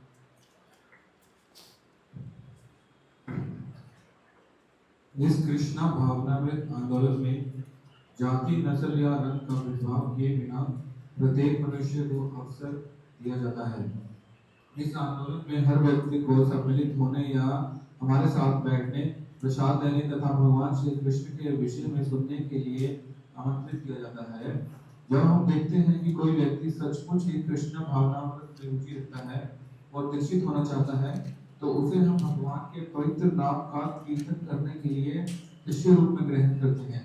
यदि कोई नया भक्त वास्तव में दीक्षित होता है और अपने गुरु के आदेश से भक्ति में सेवा में लगा होता है, तो उसे तुरंत ही प्रामाणिक वैष्णव के रूप में स्वीकार करके नमस्कार करना चाहिए। ऐसे अनेक वैष्णव में से कोई एक ऐसा होगा जो भगवान की सेवा में गंभीरता से संलग्न रहकर समस्त विधि विधानों का पालन करता है, जपमाला का नियत संख्या में जप करता है तथा सदैव कृष्ण भावनामृत आंदोलन का विस्तार करने के विषय में विचार करता है। ऐसे वैष्णव को उत्तम अधिकारी के रूप में स्वीकार करना चाहिए और उसकी संगति करनी चाहिए। ओके। आप प्रभुपाद ने अपने कुछ अलग से और टिप्स दिए हैं, कनिष्ठ, मध्यम और उत्तम को कैसे आइडेंटिफाई करें practically day to day life में। जब हम देखेंगे तो कैसे करते हैं, तो देखते हैं कि जब कोई दीक्षित हो गया, थोड़ा सा इंटरेस्ट दिखा रहा है, तो उसको हम शिष्य के रूप में ग्रहण करते हैं। लेकिन जब कोई नया भक्त वास्तव में दीक्षित होता है और गुरु के आदेश से भक्ति में सेवा में लगता है, तो उसे तुरंत ही प्रमाणिक वैष्णव के रूप में स्वीकार करके नमस्कार करना चाहिए। ओके। तो शुरू में थोड़ा बहुत इंटरेस्ट दिखा रहा है, तो उसको प्राकृत भक्त हो गया, उसको ठीक है मन से आदर करना चाहिए। लेकिन जो भक्ति को थोड़ी गंभीरता से लेना शुरू करता है, और प्रभुपाद यहाँ वर्ड क्या यूज़ कर रहे हैं? वास्तव में दीक्षा लिए। क्या मतलब समझेंगे वास्तव में दीक्षा लिए? यस, करेगा। दीक्षा, वास्तव में दीक्षा का मतलब है कि दीक्षा के बाद मैं मनमानी नहीं करूँगा, वास्तव में दीक्षा है। दूसरी दीक्षा होती है, प्रभु मालूम चाहे दीक्षा हो रही है, प्रभु लगा दो यार, अप्लाई करो, आईडीसी का कर लेते हैं यार, चलो हरि बोल, मेरा नाम भी बढ़िया दास, वेरी नाइस, ठीक है जी। तो दीक्षा को गंभीरता से ना लेना है, हो गया जी दीक्षा। दीक्षा खाली एक दिन का उत्सव नहीं है, दीक्षा लाइफ लॉन्ग प्रोसेस है। दीक्षा चलती रहती, कंटिन्यूस प्रोसेस। दीक्षा एक दिन की प्रोसेस नहीं है। जब तक दीक्षा चलेगी, जब तक मैं अपने स्वरूप को नहीं जान जाऊँगा कि मैं कौन हूँ। दीक्षा लेते हैं स्वरूप को जानने के लिए। तो दीक्षा के दिन मतलब कि दीक्षा का जब उत्सव होता है, यज्ञ होता है, उस दिन दीक्षा की शुरुआत हुई है। हम सोचते हैं दीक्षा का अंत हुआ है, उस पर लोग मंदिर आना बंद कर देते, दीक्षा हो गई जी मेरी काम हो गया मेरा ना। तो वास्तव में दीक्षा नहीं है। वास्तव में दीक्षा ये है कि दीक्षा के बाद वो भक्ति को बहुत गंभीरता से लेता है, गुरु के आदेशों को बहुत गंभीरता से लेता है, तो वास्तव में दीक्षा है। दीक्षा लेने के बाद अपनी मनमानी करता रहूँगा तो वो दीक्षित नहीं है। समझ गया? दीक्षित भक्त होना और शिष्य होना अलग अलग बात है। कोई दीक्षित हो सकता है लेकिन शिष्य ना हो। क्या कैसे समझेंगे इसको?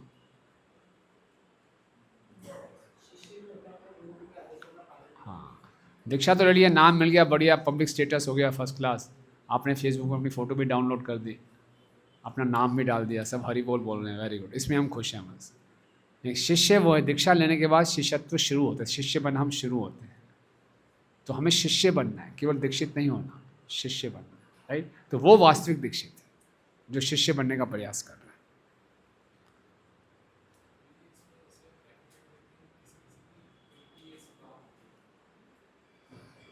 इसमें कभी बार देखते हैं किसी 20 years बाद होती है, कैसे कि 20 years बाद इनिशिएशन होती है, 10 और 15 months because of some reason.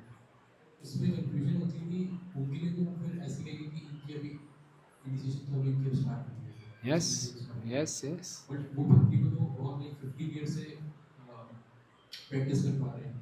या तो ये केवल एक्सटर्नल तरीका नहीं है जाने का कि आपके नाम का दास नहीं लगा तो अब कुछ हो ही नहीं भक्ति में, गेट आउट, आपकी तो भक्ति अभी शुरू भी नहीं। इसको एक्सटर्नल नहीं लेना, बट जनरली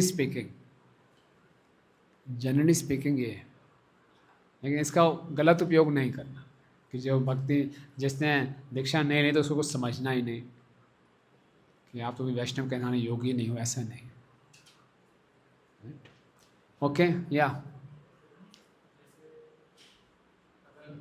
हमें कभी जैसे आरती होती है तो वो दिखाते हैं, हाँ, तो ऐसा देखते हैं जो पहले सीनियर है या उसको दिखाते हैं। यस, अगर दो वैष्णव हैं तो किसी नए वैष्णव की जल्दी दीक्षा हो जाती है और वो पुराने हैं अभी दीक्षा नहीं ली, तो लोग कैसे या तो ये एक अलग टॉपिक हो गया कि इसमें रिस्पेक्ट है, आदर किस कैटेगरी से दें।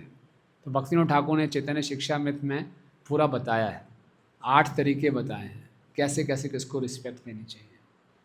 भक्ति के स्तर पे है, पद के स्तर पे है, विद्या के स्तर पे है ना, वर्ण के स्तर पे है, आश्रम के स्तर पे है, ऐसे अलग अलग स्तर हैं, राइट?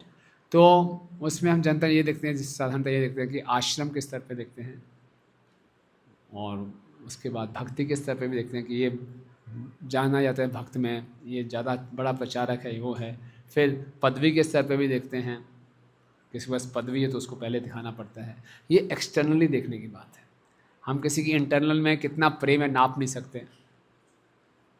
हो सकता है कोई नया भक्त हो और एक पुराना भक्त हो, लेकिन पुराना भक्त सीनियर पोजीशन पे है, नया भक्त बिल्कुल नया आया है, लेकिन जो नए भक्त में हृदय में हो सकता है भगवान के लिए ज़्यादा प्रेम हो, और जो सीनियर पोस्ट पे उस पर ना हो। लेकिन फिर हम आरती दिखाएंगे पहले सीनियर के पास, कोई एक्सटर्नल है जो हमें दिखाई देता है उसके हिसाब से दिखाएंगे। समझ रहे? इस केस में IF में देखते हैं, यस, जिसकी पहले दीक्षा हुई है, जिसको सीनियर कहा जाता है, उसके पास पहले जाए। लेकिन ये नहीं है कि जिसके पास पहले आरती जाती है तो भगवत धाम में पहले वही जाएगा। ऐसा नहीं है, ये गलत फहमी में नहीं रहना चाहिए। भगवत धाम जाएंगे तो बड़े सरप्राइजेज दिख जाए। भगवत धाम जाने की लिस्ट आउट होगी ना तो उसमें सरप्राइज ही सरप्राइज होगा कि भगवान जानते हैं कौन क्या है। तो ये नहीं सोचना चाहिए कि जो ये पहले आरती दिखाते पहले इन्हीं का ही नंबर रहेगा, जरूरी नहीं है। हो भी सकता है, नहीं भी हो सकता, राइट? Okay, good. कहाँ पे हैं हम? ठीक है, तो कोई नया भक्त वास्तव में यहाँ पे थे किधर?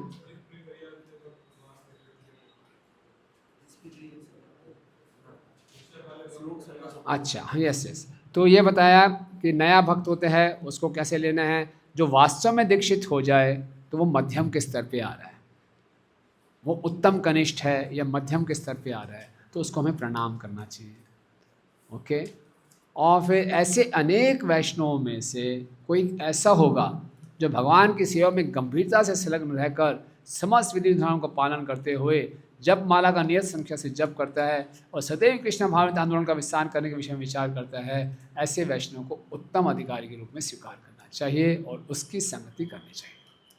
प्रभुपाद इसको इस्कॉन के परिप्रेक्ष्य में हमको हेल्प कर रहे हैं ना। ये शास्त्रों का नहीं है, बट इस्कॉन में हम कैसे देखेंगे भक्तों को कि जो बहुत गंभीरता से कई सालों में भक्ति में लगा हुआ है, 16 माला का जप कर रहा है और अपराधों से बच रहा है, सारे नियमों का पालन कर रहा है और हमेशा योजनाएं बना रहा है कैसे इस कृष्णा भावनामृत आंदोलन का प्रचार करना है, तो ऐसे भक्तों का हमें संग करना है, उनको हम उत्तम अधिकारी कह सकते हैं। ठीक है, समझ में आई बात? ये प्रैक्टिकल देखने का तरीका है। आगे माइक दीजिए आगे।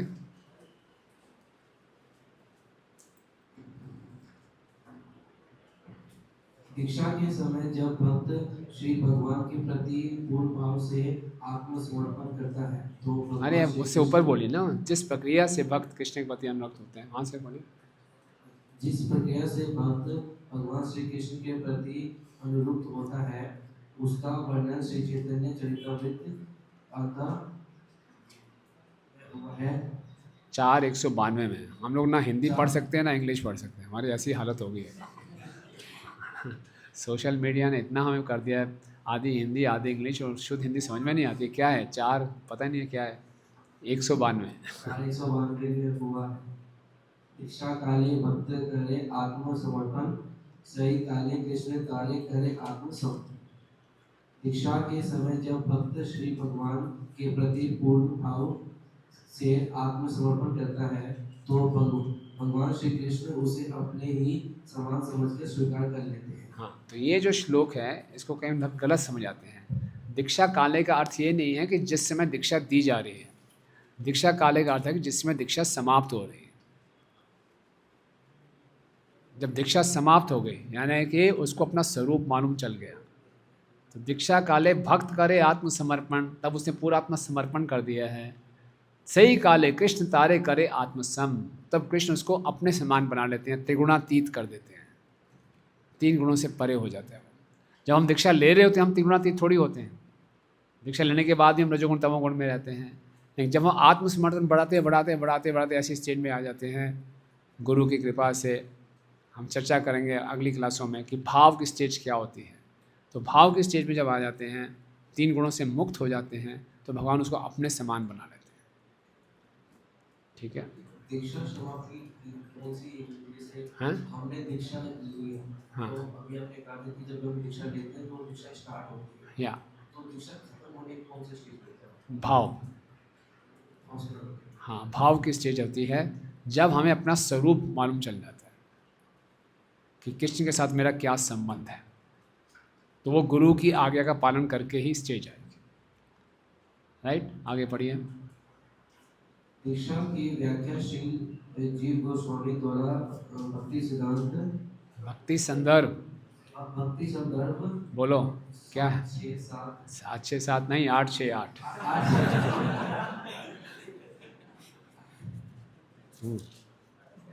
में की गई है। हाँ, दिव्यम ज्ञानम यतो दद्यात् कुर्यात् पापा से संशयम। बोलो, संस्कृत से घबराते क्यों? बोलो। दिव्यम ज्ञानम यतो दद्यात् कुर्यात् पापस्य संशयम तत्सम दक्षिते सा प्रोक्ता देशी के तत्व को विदे। हाँ, दीक्षा के द्वारा मनुष्य में क्रमशः भौतिक भोग के प्रति रुचि और आध्यात्मिक जीवन के प्रति रुचि उत्पन्न होती है। यस, क्रमशः, ग्रेजुअली। तो ग्रेजुअली हम भक्ति में आगे बढ़ते हैं और भौतिक आसक्तियाँ कम होती जाती हैं। ओके, आगे पढ़िए। हमने इसके अनेक व्यवहारिक उदाहरण विशेषतया यूरोप तथा अमेरिका में देखे हैं। ऐसे अनेक छात्र हैं जो धनी तथा सामान्य परिवारों से हमारे आसपास आते हैं। उनमें बहुत जल्दी भौतिक भोग के प्रति रुचि का अभाव हो जाता है। और आध्यात्मिक जीवन में प्रवेश करने के लिए वे अत्यंत उत्सुक हो जाते हैं। यद्यपि वे अत्यंत धनी परिवारों से आते हैं तो भी उनमें से अनेक ऐसी जीवन दशाओं का स्वीकार करते हैं जो बहुत सुखदायी नहीं होती। निसंदेह वे भगवान श्री कृष्ण के लिए कोई भी जीवन दशा स्वीकार करने के लिए तैयार रहते हैं, यदि वे मंदिर में रह सके तथा वैष्णवों की संगति कर सकें। जब कोई भौतिक भोग के प्रति इस प्रकार उदासीन हो जाता है तब वह गुरु द्वारा दीक्षा पाने के लिए योग्य बन जाता है। ठीक है, यहाँ प्रभुपाद बता रहे हैं कि वास्तव में दीक्षित होने का क्या अर्थ है। वास्तव में दीक्षित होने का ये अर्थ है उसके भौतिक भोगों के प्रति रुचि कम होती जाएगी, कोई भी कष्ट सहने को वो तैयार हो जाएगा, तो वो वास्तव में दीक्षा के लिए तैयार है। राइट, आगे पढ़िए। आध्यात्मिक जीवन में प्रगति करने के लिए श्रीमद् भागवतम की संस्तुति है। तपसा ब्रह्मचर्येण चमेन च दक्षिण। जब कोई व्यक्ति के लिए गंभीर होता है तो उसे तपस्या, ब्रह्मचर्य, मन तथा शरीर पर संयम रखने के लिए तैयार रहना चाहिए। यदि वह इस तरह तैयार है और आध्यात्मिक ज्ञान, दिव्यम ज्ञान प्राप्त करने के लिए इच्छुक है तो वह दीक्षा के लिए उपयुक्त होता है। दिव्यम ज्ञानम का शास्त्रीय दृष्टि से तद विज्ञान या परमेश्वर का ज्ञान कहा जाता है। तद विज्ञानार्थ स गुरुमेवा भी गच्छेत्। जब कोई परम सत्य के दिव्य विषय में रुचि दिखाता है तो उसे दीक्षा दी जानी चाहिए। ऐसे व्यक्ति को दीक्षा ग्रहण करने के लिए गुरु के पास पहुंचना चाहिए। श्रीमद् भागवतम में यह संस्तुति की गई। तस्मात् गुरु प्रपद्येत जिज्ञासु श्रेय उत्तम। जब कोई सचमुच ही परम सत्य के दिव्य ज्ञान में रुचि रखे तो उसे आध्यात्मिक गुरु के पास जाना चाहिए। ओके, तो यहाँ प्रभुपाद जी वास्तव में समझा रहे हैं कि दीक्षा का मतलब क्या है। अगले पैराग्राफ में ये मतलब समझा रहे हैं कि अगर गुरु के आदेशों का पालन नहीं कर सकता तो उस गुरु को स्वीकार नहीं करना चाहिए। तो वास्तव में दीक्षा तभी लेनी चाहिए जब हम तैयार हों, मैंने भौतिक भोगों को त्यागना है, मैंने भक्ति में आगे बढ़ना है, ये भौतिक जीवन में बहुत भोग करके देख लिया, ये व्यर्थ है, अब केवल गुरु की आगे परम की आध्यात्मिक जीवन प्रगति करूँगा, ऐसी गंभीरता है तभी उसको दीक्षा लेनी चाहिए। राइट, तो एक पैराग्राफ छोड़ेंगे, अगले पैराग्राफ में आइए। कृष्ण के पवित्र नामों का कीर्तन। भगवान श्री कृष्ण के पवित्र नामों का कीर्तन इतना उत्कृष्ट है कि यदि कोई 10 अपराधों से सावधानी से बचते हुए हरे कृष्ण महामंत्र का जप करता है तो वह क्रमशः ज्ञान के उस बिंदु तक उन्नत हो जाता है जहां वह समझ सकता है कि भगवान के पवित्र नाम तथा स्वयं भगवान में कोई अंतर नहीं है। जो व्यक्ति इस ज्ञान को प्राप्त कर ले उसका नव दीक्षित भक्तों के द्वारा अत्यधिक सम्मान होना चाहिए। उसे यह भलीभांति जान लेना चाहिए कि निरपराध भाव से भगवान नाम का कीर्तन किए बिना वह कृष्ण भावना में प्रगति के लिए सुयोग्य पात्र नहीं बन सकता। ओके, तो भक्ति में आगे बढ़ने का, कनिष्ठ से आगे बढ़ते बढ़ते मध्यम फिर उत्तम जाने का क्या सबसे आसान तरीका है? अपराधों से बचते हुए ध्यान पूर्वक जप हरे कृष्णा कृष्णा कृष्णा हरे हरे हरे राम। तो ऐसे जब हम ध्यान पूर्वक जप करते जाएंगे तो हम उस स्टेज पे आ जाएंगे जब हमें साक्षात्कार हो जाएगा कि भगवान और भगवान के नाम में कोई अंतर नहीं है। और आगे बढ़ते जाएंगे तो फिर हम शुद्ध नाम की ओर आगे बढ़ेंगे। ठीक है, तो यही एक तरीका है। इसलिए जप को बहुत गंभीरता से लेना चाहिए। और जप अच्छा कब कर पाएंगे? जब भक्तों से अच्छा व्यवहार करना सीखेंगे, क्योंकि अपराधों से बचेंगे तभी जब भक्तों से अच्छा व्यवहार करना सीखेंगे। इसलिए श्लोक इतना महत्वपूर्ण है। तो भक्तों से व्यवहार करना नहीं सीखेंगे तो अपराध करते रहेंगे, अपराध करते रहेंगे तो कनिष्ठ ही रहेंगे। ठीक है ना?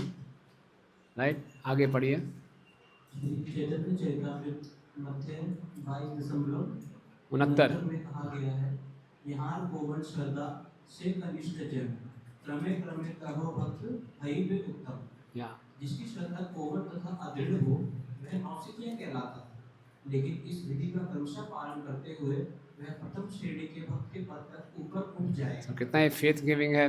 अभी हमारी बहुत कोमल श्रद्धा है, हम कनिष्ठ हैं, कोई बात नहीं, नाम का जप करते करते करते हम उत्तम तक आ जाएंगे। राइट, हाँ। प्रत्येक व्यक्ति अपने भक्ति जीवन का शुभ आरंभ नव दीक्षित अवस्था से करता है, किंतु यदि वह हरिनाम जप की निर्धारित संख्या को ढंग से पूरा करता है तो वह क्रमशः उत्तम अधिकारी के उच्चतम पद को प्राप्त करता है। कृष्ण भावनामृत आंदोलन नित्य 16 माला जप करने की संस्तुति करता है, क्योंकि पाश्चात्य देशों के लोग माला पर अधिक काल तक जप करते हुए एकाग्र नहीं रह सकते। अतएव न्यूनतम संख्या में जप करने का निर्धारण किया गया है। किंतु श्री भक्ति सिद्धांत सरस्वती ठाकुर कहा करते थे कि जब तक कोई कम से कम 64 माला 1,00,000 नाम जप ना कर ले तब तक उसे पतित माना जाना चाहिए। उनकी गणना के अनुसार हम सब पतित जैसे हैं, किंतु चूंकि हम परमेश्वर की सेवा पूरी गंभीरता तथा छल कपट के बिना करने के लिए प्रयत्नशील रहते हैं, अतएव हमें परम पतित पावन श्री चैतन्य महाप्रभु की कृपा की आशा है। यस, ठीक है। हमने तो एक दिन 64 माला की हमारा बुरा हाल हो गया, हमें रेस्ट चाहिए थोड़ा ना। आज बोले दोबारा से 64 करनी है, प्रभु ये क्या है, पहले बताया नहीं आपने ये नहीं हो पाएगा, ये तो गलत बात है, तो हम नहीं कर पाएंगे।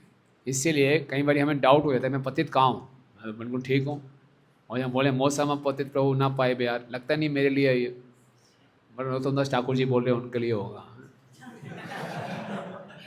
हमारे लिए है नहीं। मैं पतित क्यों हूँ, फर्स्ट क्लास 4 नियम पालन करता हूँ, सोना माला सुबह सुबह कर लेता हूँ, कहाँ पतित, ऐसे ही बोल रहे हैं आप पतित। लोग भी बोलते हैं बड़े अच्छे भक्त हैं, वैसे अच्छा भक्त हूँ, नहीं तो याद दिलाना चाहिए। भक्ति सिद्धांत श्री ठाकुर महाराज क्या कहते हैं, जब तक कोई 64 माला ना करे वो पतित है। पतित का मतलब ये नहीं कि नियम तोड़ दे तभी पतित होऊंगा। मेरी चेतना कितनी बारी गिरती है दिन में, कितनी बारी भगवान को भूलता हूँ, जब जब मैं भगवान को भूल रहा हूँ मेरा पतन हो रहा है ना। ये पतन किसी को पता नहीं चलता, मुझे मालूम है, मुझे तो मालूम है ना कि मेरी चेतना भक्ति करते हुए मेरी चेतना गिरी हुई रहती है, तो मैं पतित हूँ। जब तक अपने आप को पतित नहीं मानेंगे, पतित पावन की कृपा को आकर्षित नहीं करेंगे। महाप्रभु तैयार हैं कृपा देने के लिए, पहले आप मान जाओ आप पतित हो, पतित पावन होई तू तब अवतार, मौसम पतित प्रभु ना पाई भैया। ठीक है, आगे बढ़िए। जब श्री चैतन्य महाप्रभु से महान भक्त सत्यराज खान ने पूछा कि वैष्णव को किस तरह पहचानना चाहिए, तो महाप्रभु ने उत्तर दिया, प्रभु कहे यार मुखे सुनी एक बार, कृष्ण नाम से पूज्य श्रेष्ठ सभाकार। ठीक है, हम इसकी चर्चा कर चुके हैं, फिर अगले बारी पूछते हैं। फिर अतएव यार मुखे एक कृष्ण नाम, सही ते वैष्णव करे तरह सम्मान। तो ये अलग अलग श्रेणियाँ हमने चर्चा कर ली। अब उसमें आ जाइए सनातन गोस्वामी को। श्री सनातन गोस्वामी को उपदेश देते समय भगवान श्री चैतन्य महाप्रभु ने भक्ति की 3 कोटियां बताई। शास्त्र युक्ति नाही जाने, दृढ़ श्रद्धावान, मध्यम अधिकारी से महाभाग्यवान। ये भी हमने चर्चा कर ली ना, कि मध्यम के पास इतना ज्ञान है, श्रद्धा है, लेकिन इतना ज्ञान नहीं है कि दूसरों को कन्विंस कर सके। ओके, अगले पेज पे आइए। श्रद्धावान जन है भक्ति अधिकारी, उत्तम मध्यम कनिष्ठ श्रद्धा अनुसारी। ठीक है ना, श्रद्धा के अनुसार हमने भक्ति के 3 अधिकारी किए। श्रद्धा शब्द विश्वास का ये सुदृढ़ निश्चय, कृष्ण भक्ति का लेख सर्व कर्मकृत है, इसकी भी हमने चर्चा कर ली। फिर अगले उस पर आइए। जब मनुष्य हरे कृष्ण महामंत्र के कीर्तन से आगे जब मनुष्य हरे कृष्ण महामंत्र के कीर्तन में पूरी तरह संलग्न रहने लगता है, तो उसे क्रमशः अपने आध्यात्मिक स्वरूप का बोध होता है। जब तक मनुष्य श्रद्धा पूर्वक हरे कृष्ण महामंत्र का कीर्तन नहीं करता, तब तक भगवान श्री कृष्ण अपने आप को प्रकट नहीं करते। सेवन मुखे ही जीवादु स्वयं एवं स्फूर्तिर्था। भक्ति रसामृत सिंधु 1.2.224। Very good. हम किसी कृत्रिम साधन से पूर्ण पुरुषोत्तम भगवान की अनुभूति प्राप्त नहीं कर सकते। हमें श्रद्धा पूर्वक भगवान की सेवा में लग जाना होगा। ऐसी सेवा जीव से प्रारंभ होती है, सेवा मुखे ही जीवादु, जिसका अर्थ यह है कि हम सदैव भगवान के पवित्र नामों का कीर्तन करना चाहिए और कृष्ण प्रसाद ग्रहण करना चाहिए। हमें ना तो कोई अन्य कीर्तन करना चाहिए, ना प्रसाद के सिवा किसी अन्य वस्तु को स्वीकार करना चाहिए। जब इस विधि का श्रद्धापूर्वक पालन किया जाता है, तब भगवान स्वयं ही भक्त के समक्ष प्रकट होते हैं। प्रभुपाद जी कितने दयालु हैं। कैसे हम कनिष्ठ से होते होते उत्तम तक पहुंचेंगे, कैसे समझा रहे प्रभुपाद, क्या करना है हमें बस।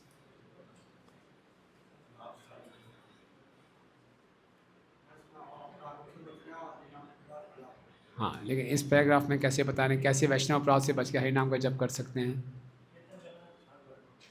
क्या क्या करना। बस इस जीवा का सही उपयोग करना। जीवा से 2 काम करते हैं, खाना और बोलना। तो इस कैंप के बाद सब भक्तों से निवेदन है कि ये संकल्प लेके जाएं कि जीवा पे जो भी रखूँगा, क्या रखूँगा, केवल प्रसाद। जीवा पे प्रसाद भी रखूँगा और दूसरी चीज़ भी रखूँगा नहीं, जीवा पे क्या रखूँगा। तैयार हैं सब आप लोग? हाथ खड़ा करेंगे, गंगा मैया देख रही है, राइट। केवल प्रसाद। सोच रहे हैं, ये सोच रहे हैं, कोई बात नहीं, आधा हाथ खड़ा है। ठीक है, प्रसाद क्या होता है?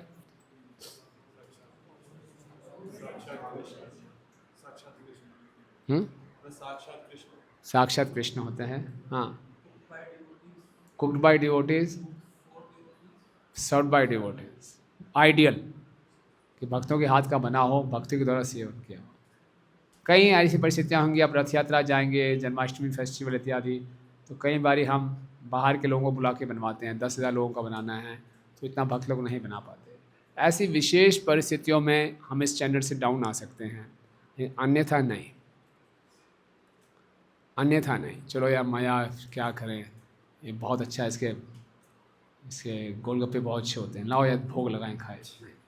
क्योंकि जिसने बनाया है उसने भगवान की प्रसन्नता के लिए नहीं बनाया, उसने पैसा कमाने के लिए बनाया। कैसे कैसे बनाया होगा। जिसके हाथ का बना हो हम खाते हैं, उसकी चेतना हमारे हृदय में प्रवेश करती है। लेकिन आप देखेंगे अभी ISKCON में कल्चर चेंज हो रहा है, लोग इस चीज़ को इतनी गंभीरता से नहीं ले रहे हैं। जब हम आए थे 25 साल पहले, बहुत स्ट्रिक्ट होते थे भक्त लोग, है ना। बाहर की मिठाई, बाहर की आइसक्रीम खाते ही नहीं थे बिल्कुल।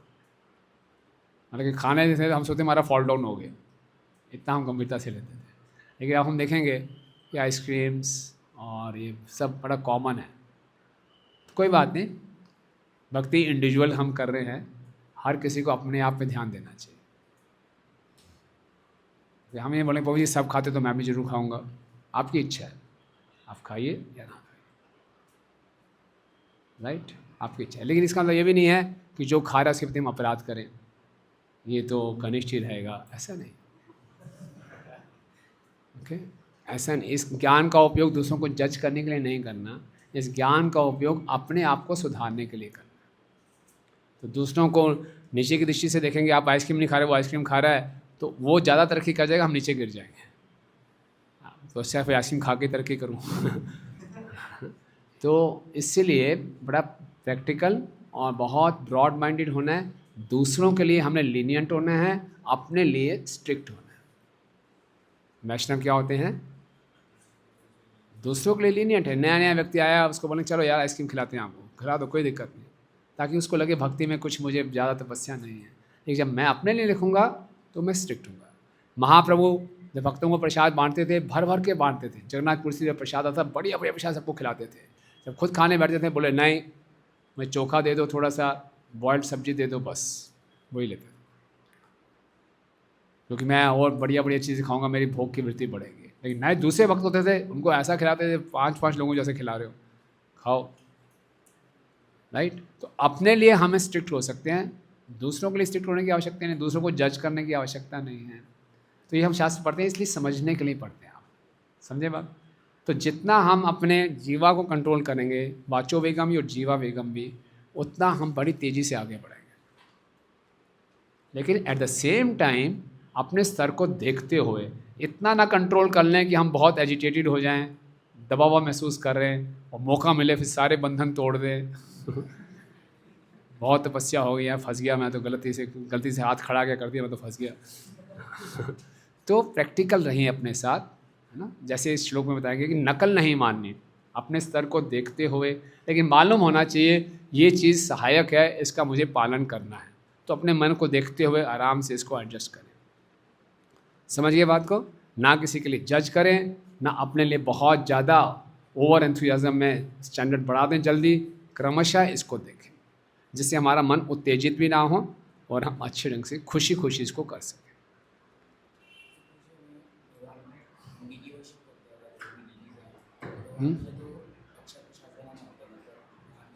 सोचो सोचो। तो डीडीज के लिए तो हमें टेस्टी प्रसाद बनाना चाहिए अच्छा, लेकिन उसमें फिर भी मेंटली क्या रह जाता है कि टेस्टी तो है, मतलब पैलेटेबल डिशेस खाने का मतलब उनमें वो टेस्ट वो रहता है। रहता है, कोई बात नहीं। अभी तो मैं अपने भोग में भगवान को इंक्लूड कर रहा हूँ, नो प्रॉब्लम। शुरुआत हो गई, भगवान सोचते हैं बच्चा है, कोई बात नहीं, उत्साह बढ़ाएंगे भगवान फिर भी उसको टेस्ट करेंगे। हाँ, बच्चा बोलता है चॉकलेट खानी है, चॉकलेट खानी है, पिताजी चॉकलेट ला के देते हैं। चॉकलेट खाने से बड़े बच्चा पिताजी को ऑफ़र कर देता है, तो पिताजी बड़े खुश हो जाते हैं, मैंने ला के दी, आपके टेस्ट के अनुसार दी, फिर मुझे पहले ऑफ़र कर रहे हैं, वेरी गुड।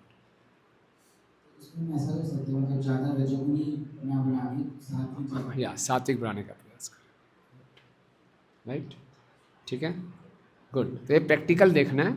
तो आप लोग अब इतने परिपक्व हैं इसलिए हम खुल के आपसे बात कर रहे हैं, लेकिन एट द सेम टाइम इस ज्ञान का गलत उपयोग ना करें, अपने लिए भी और दूसरों के लिए भी। क्लियर है? आगे बढ़िए।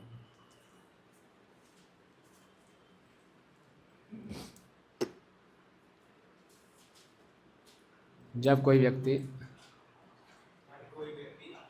माइक इनके पास है, बोलने दें। जब कोई व्यक्ति अपने आप को भगवान कृष्ण का सनातन सेवक के रूप में जान लेता है, तब वह भगवान श्री कृष्ण की सेवा के अतिरिक्त और किसी चीज में रुचि नहीं लेता। वह सदैव भगवान कृष्ण का चिंतन करता हुआ भगवान कृष्ण के पवित्र नामों के प्रसार हेतु साधनों की खोज करता हुआ सोचता है। उसका एकमात्र कार्य विश्व भर में कृष्ण भावनामृत आंदोलन का प्रसार करना है। ऐसे व्यक्ति को उत्तम अधिकारी मानना चाहिए और 6 विधियों के अनुसार ददाति प्रतिघृणार्थ इत्यादि तुरंत उसकी संगति स्वीकार करनी चाहिए। निसंदेह है प्रगत उत्तम अधिकारी वैष्णव भक्त को गुरु के रूप में स्वीकार करना चाहिए। जो कुछ पास में हो उसे समर्पित करना चाहिए, क्योंकि यह आदेश है कि मनुष्य के पास जो कुछ भी है वह गुरु को दे दिया जाए। विशेषता ब्रह्मचारी से आशा की जाती है कि वह अन्यों से भिक्षा मांगकर गुरु को प्रदान करे, किंतु स्वरूप सिद्ध हुए बिना किसी को महाभागवत अर्थात उन्नत भक्त का आचरण के अनुकरण नहीं करना चाहिए, क्योंकि ऐसे अनुकरण से अतः पतन होता है। ठीक है ना? एक बार फिर प्रभुपाद जी ये वार्निंग दे रहे हैं, नकल नहीं माननी। ओके, नकल नहीं माननी है, अपना स्तर देखते हुए अपने मेंटर से चर्चा करते हुए आगे बढ़ना है। यहाँ पे फिर से प्रभुपाद बता रहे हैं कि उत्तम भक्त कौन है, क्या क्या लक्षण बताएं। पहली लाइन से पढ़ी, क्या क्या लक्षण बताए हैं?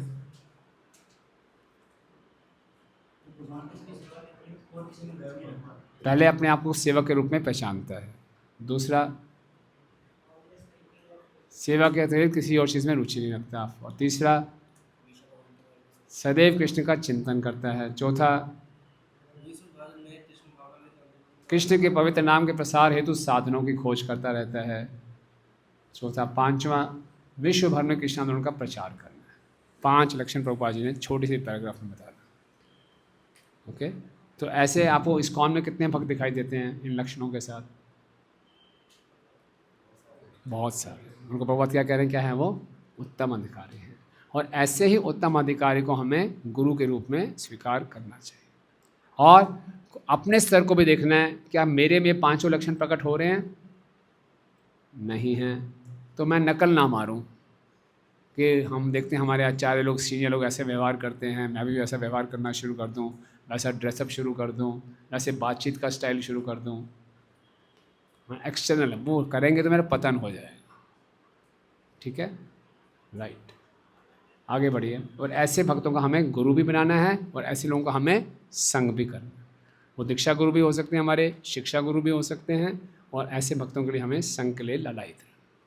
राइट, लास्ट पैराग्राफ किसी और को दे दीजिए जिसने नहीं पढ़ा अभी। कौन उत्साही भक्त है, पढ़ना चाहेगा? ये पढ़ चुके हैं, चलो यहाँ।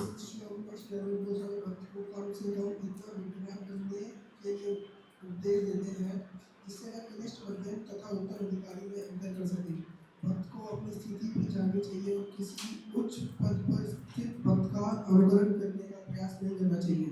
इस संबंध में श्री भक्तिविनोद ठाकुर ने कुछ व्यवहारिक संकेत दिए हैं। उत्तम अधिकारी वैष्णव को उसके इस सामर्थ्य के आधार पर पहचाना जा सकता है कि वह अनेक पतितात्माओं को वैष्णव मत में बदल देता है। जब तक कोई उत्तम अधिकारी का पद प्राप्त न कर ले तब तक उसे गुरु नहीं बनना चाहिए। एक नवदीक्षित वैष्णव या मध्यम अवस्था पद को प्राप्त वैष्णव भी शिष्य बन सकता है, शिष्य बना सकता है, बन नहीं सकता। हाँ, लेकिन ऐसे शिष्यों को उसी स्तर का होना चाहिए और यह जान लेना चाहिए कि उसके अपर्याप्त मार्गदर्शन में ऐसे शिष्य जीवन के जन्म लक्ष्य की ओर ठीक से प्रगति नहीं कर सकते। अतः शिष्य को सतर्क रहना चाहिए कि गुरु के रूप में उत्तम अधिकारी को। ओके, तो यहाँ पे श्लोक में अलग अलग क्राइटेरिया हमने चर्चा की। कोई एक्सप्लेन कर सकता है क्या क्या क्राइटेरिया चर्चा किए कनिष्ठ, मध्यम, उत्तम के लिए?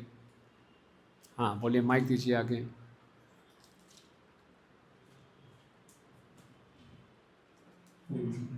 सबसे पहले तो कनिष्ठ, मध्यम, उत्तम अधिकारी की बात की गई थी, तो ज्ञान और श्रद्धा के अनुसार ज्ञान और श्रद्धा के अनुसार, वेरी गुड। फिर कनिष्ठ, उत्तम और मध्यम भक्त की बात की गई थी, वो लव और अटैचमेंट के बेसिस पे हाँ महाप्रभु के श्लोक थे, तो 11वें श्लोक की दूसरी अध्याय की, और फिर महाप्रभु ने जो डेफिनेशन दी सत्यराज खान को, वो हरिनाम में रुचि के अनुसार। ठीक है। 3 और प्रैक्टिकल एस्पेक्ट्स में प्रभुपाद ने क्या बताया, कैसे उत्तम अधिकारी को पहचानेंगे?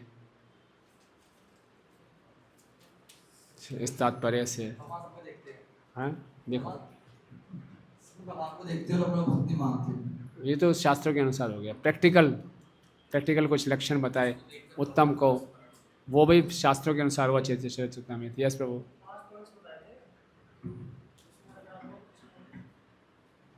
पिछले पैराग्राफ में 5 पॉइंट्स बताए थे कि to be an eternal servitor of Krishna, loses interest in everything but Krishna's service, always thinking of Krishna, devising means by which to spread the holy name of Krishna, and he understood that his only business isn't spreading the Krishna consciousness. ये भी था, और पिछले में भी बताया था, एक और भी जगह बताए थे उत्तम अधिकारी के लक्षण। यस पीछे बताइए। नहीं ये तो शास्त्रों के अनुसार हो गया। प्रभुपाद जी ने कुछ प्रैक्टिकल, जैसे ये प्रैक्टिकल बताया था, और भी ना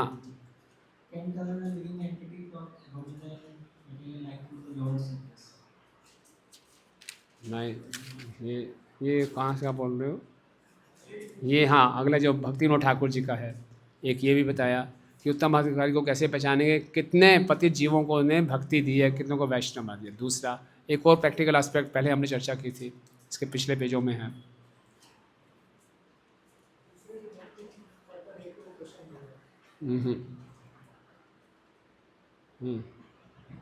दीजिए। उसमें किसी प्रकार का भौतिक भोग की इच्छा नहीं होती और हर प्रकार का कष्ट कहाँ चर्चा की थी? हाँ परपट से चर्चा की थी।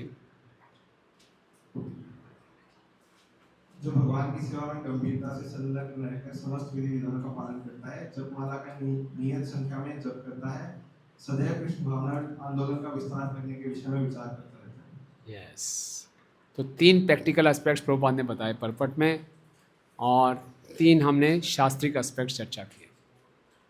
कौन से पेज पे हैं? 59 49। ठीक है, इसको मार्क कर लीजिए कि ये 3 जगह प्रभुपाद ने प्रैक्टिकल एस्पेक्ट्स बताए कैसे उत्तम अधिकारी को पहचानना चाहिए। हाँ हिंदी में। और 3 हमने शास्त्रिक चर्चा किए, चैतन्य चरितामृत श्रद्धा ज्ञान के अनुसार, भागवतम प्रेम आसक्ति के अनुसार, फिर चैतन्य चरितामृत मध्य लीला जिसमें सत्यराज खान के साथ कन्वर्सेशन। ठीक है, क्लैरिटी आ गई। और उत्तम भक्त को ही हमें, उत्तम अधिकारी को ही गुरु के रूप में स्वीकार करना चाहिए। मध्यम और कनिष्ठ भी गुरु बन सकते हैं, लेकिन अपने शिष्य को उसी लेवल तक वो लेकर आएंगे। राइट, हरे कृष्णा। किसी का प्रश्न है? और इस श्लोक का उद्देश्य क्या, इस श्लोक से हमें क्या हेल्प मिलेगी?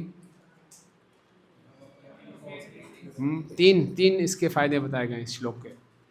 इस श्लोक को पढ़ के हमें 3 फायदे होने चाहिए। क्या हमने शुरू में बताया था? यस बताओ।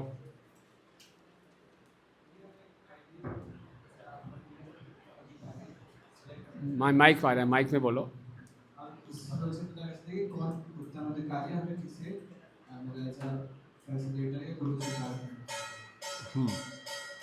फैसिलिटेटर हो सकता है उत्तम ना हो। फैसिलिटेटर में उत्तम के लक्षण देखेंगे तो परेशान हो जाएंगे। हमने ब्रॉडली क्या चर्चा की थी, इस श्लोक के 3 मुख्य क्या उद्देश्य पूरे होंगे? बुद्धिमत्ता और विवेक से हम चुन पाएंगे किस भक्त के साथ कैसा व्यवहार करना है, नंबर 1। दूसरा, मेरा अपना स्तर क्या है, क्या मैं भौतिक भोगों से मुक्त हो गया हूँ, क्या मैं वास्तव में दीक्षित हूँ। कई बार मैं गलती से अपने को उत्तम समझूँ, सबको मेरा ही संग करना चाहिए, मेरा अवतार इस संसार में आप सबके उद्धार के लिए हुआ है, तो गलत फहमियाँ हो जाती हैं। तो अपना स्तर जाने, दूसरों का स्तर जान के उनके साथ वैसा व्यवहार करें, अपने स्तर को जानें। और तीसरा क्या बताया था? अपना स्तर कैसे बढ़ा सकते हैं ये भी मालूम चला। Very good. और चौथा क्या मालूम चला? क्या उद्देश्य है? प्रभुपाद जी समझा रहे हैं हमें, नकल नहीं करनी। नकल करेंगे तो क्या हो जाएगा पता ना चले। तो हमने सारे स्टैंडर्ड्स भी चर्चा किए ना, तो उसको हमने क्रमशः अपने जीवन में उतार के आगे बढ़े। राइट? Any questions? यस प्रभु।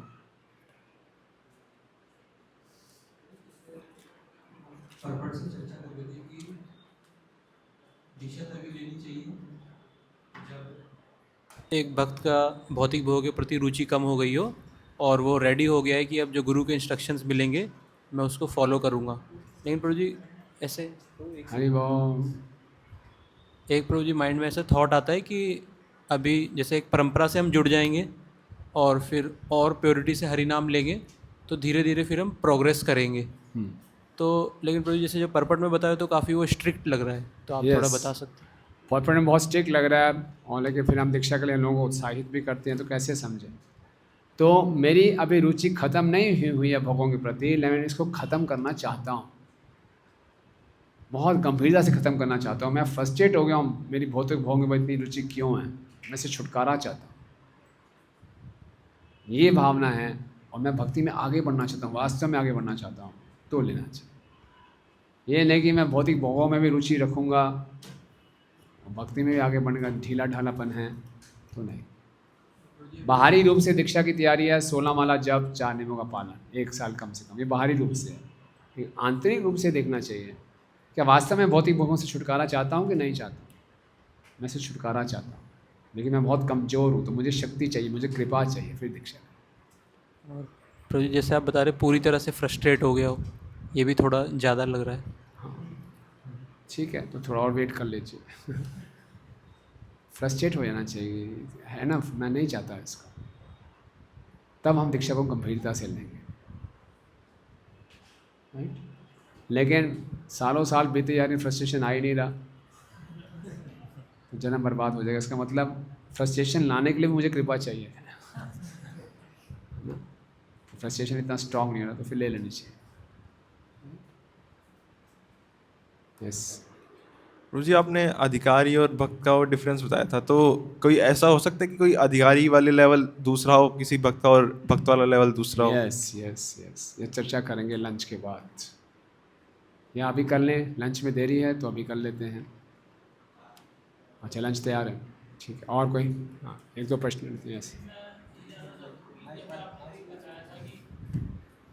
प्रभु मैं ये जानना चाहता हूँ, जैसे आपने बताया था कनिष्ठ भक्त और अधिकारी में मतलब डिफरेंस क्या है मेनली, कि मतलब जब वो उस पाथ पे चल रहा होता तब तक वो भक्त रहता है, मतलब जैसे मध्यम अधिकारी के पथ पे चल रहा है तब तक वो मध्यम भक्त रहेगा, और जब वो उस पद पे पहुंच जाएगा तब वो अधिकारी होगा, मतलब इसका यही वो उल्टा कह रहे हैं आप।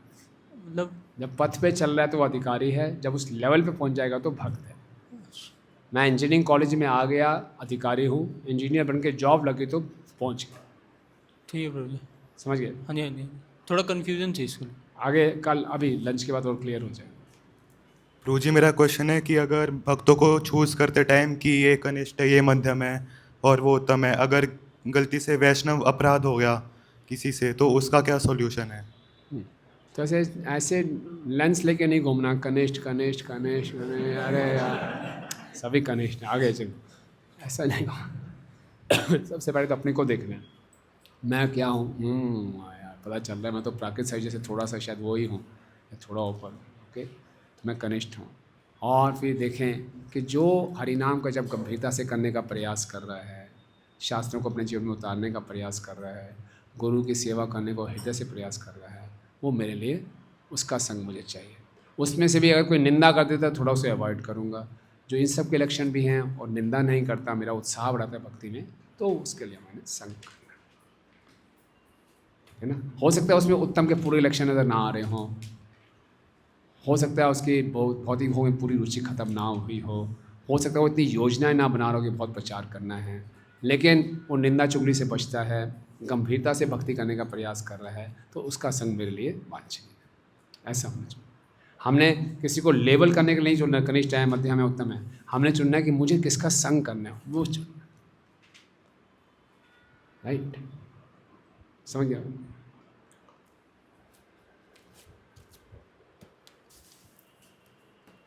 कृष्ण गुरु जी आपने बताया था अनुकरण नहीं करना चाहिए किसी सीनियर भक्त का है। तो हम देखते हैं कि जैसे कोई सीनियर भक्त या जो साथ वाले भी हैं उनमें कुछ गुड क्वालिटी होती है, उसे देख के हम सीखते हैं। हाँ, तो ये अनुकरण और सीखने में कहाँ तक एक अनुकरण है, एक अनुसरण है। उनका पालन करते हैं, उनकी आज्ञा का पालन करना, उनके सिद्धांतों को पालन करना। वो जल्दी उठते हैं, ठीक है मैं भी जल्दी उठूँगा। वो 2 बजे उठ जाते हैं, अरे बाप रे मैं 2 बजे नहीं उठ सकता, मैं तो 4:20 पे उठता था तो जल्दी उठना, मैं प्रयास करूँगा, पहले 4 बजे उठूँगा, फिर 3:45 उठूँगा, मैं ऐसे करूँगा। नकल क्या होगी, कल से मैं भी 2 बजे उठूँगा, तो ख़त्म। राइट, उस संग से।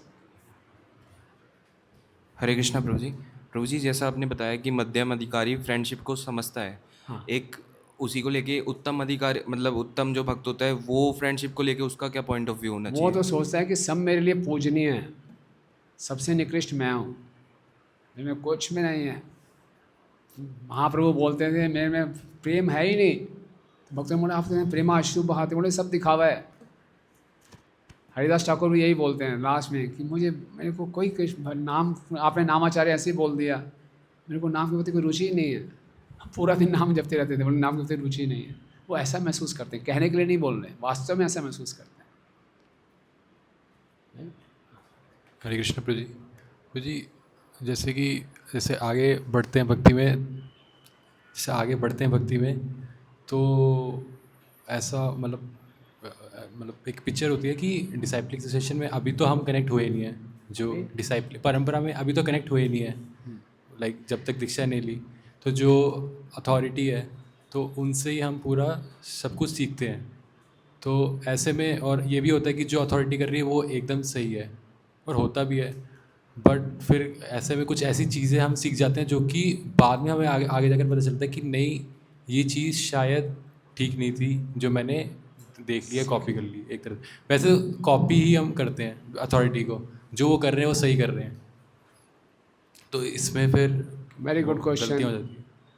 हम तो हमारे लिए अभी गुरु तो हमें कोई धारण किए नहीं हैं, तो जो हमारे मेंटर हैं, फैसिलिटेटर जो सिखाते हैं हम सीख लेते हैं, उसी को फॉलो करते हैं।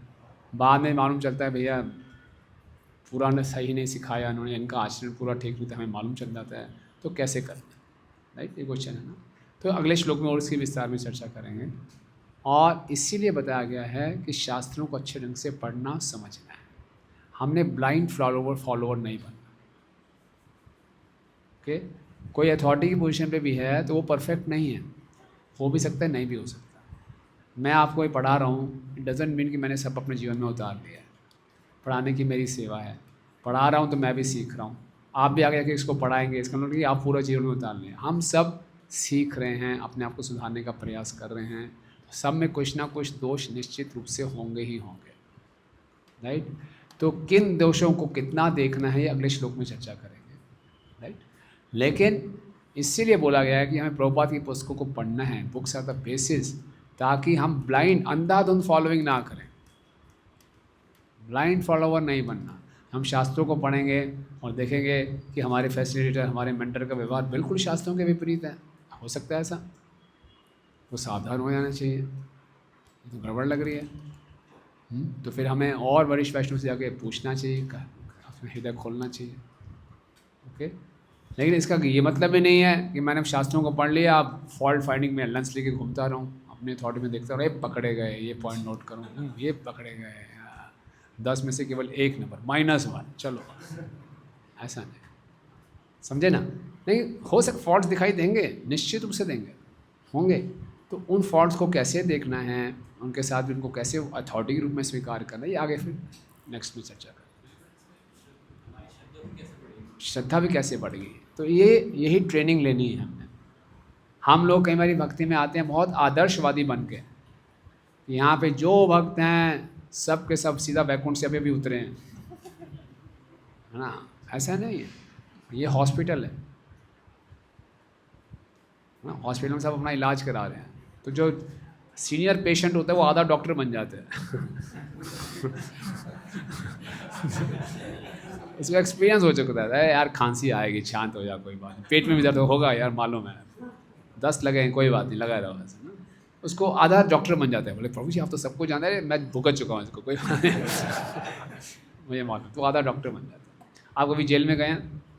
नहीं, कोई बात नहीं तो जेल में जो नए नए भर्ती होते हैं उनके ऊपर सुपरवाइज़र रखते हैं, वो सुपरवाइज़र को होते हैं सीनियर कैदी होते हैं, जो सीनियर कैदी होते हैं वो सुपरवाइज़र होते हैं, वो बताते हैं यहाँ सफाई करो, ये ठीक करो, ये ठीक करो। आप सोचोगे यार कोई अथॉरिटी है ये, नहीं, मतलब वो सीनियर कैदी है, राइट, ओके, ठीक है, okay. Last question then stop. चलो माइक आपके हाथ में, आप पूछो। पूछ चुके हम, पूछ। प्रभु जी, अगर हम देख रहे हैं कि हमारे अंदर फॉल्ट फाइंडिंग नेचर बढ़ गया है, मतलब है, तो उस चीज़ को कैसे छोड़ें? नेक्स्ट लो। हाँ,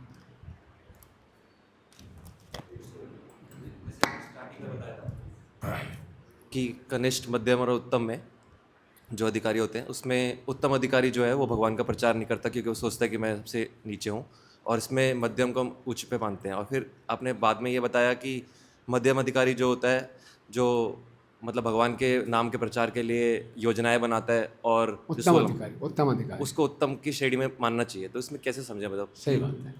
तो इसमें यहाँ पे डिफरेंस आ गया भक्त और अधिकारी का। जो प्रश्न समझ में नहीं आया? प्रश्न का ये है, हमने बोला कि जो उत्तम भक्त होता है वो प्रचार करने के लिए मध्यम के स्तर पे आता है, लेकिन आपने ये भी बोला कि उत्तम अधिकारी वो है जो कि योजनाएं बनाता रहता है प्रचार करने की। तो कैसे समझें? उत्तम भक्त तो प्रचार करना ही नहीं चाहता, उसको मध्यम के लेवल पे आते हैं, और फिर यहाँ प्रभुपाद लिख रहे हैं उत्तम अधिकारी वो है जो प्रचार की योजनाएं बनाता है। तो कैसे समझें? तो यहाँ पे भक्त और अधिकारी का डिफरेंस आ गया। जो उत्तम भक्त है, जिसको कृष्ण से प्रेम हो चुका है और जो हर जीव में कृष्ण को देखता है, वो सोचेगा सब मेरे से श्रेष्ठ है, मैं क्या प्रचार करूँ, ठीक है। लेकिन जो अधिकारी है, हो सकता है वो उत्तम अधिकारी हो लेकिन भक्ति के लेवल पे भी मध्यम पे हो, समझे? वो हम लंच के बाद दिखाएंगे आप, ठीक है। गुड, यहीं पे विराम देते हैं। हरे कृष्णा। जगत गुरु श्रील प्रभुपाद की, अनंत कोटि वैष्णव वृंद की जय। गौर प्रेमानंद।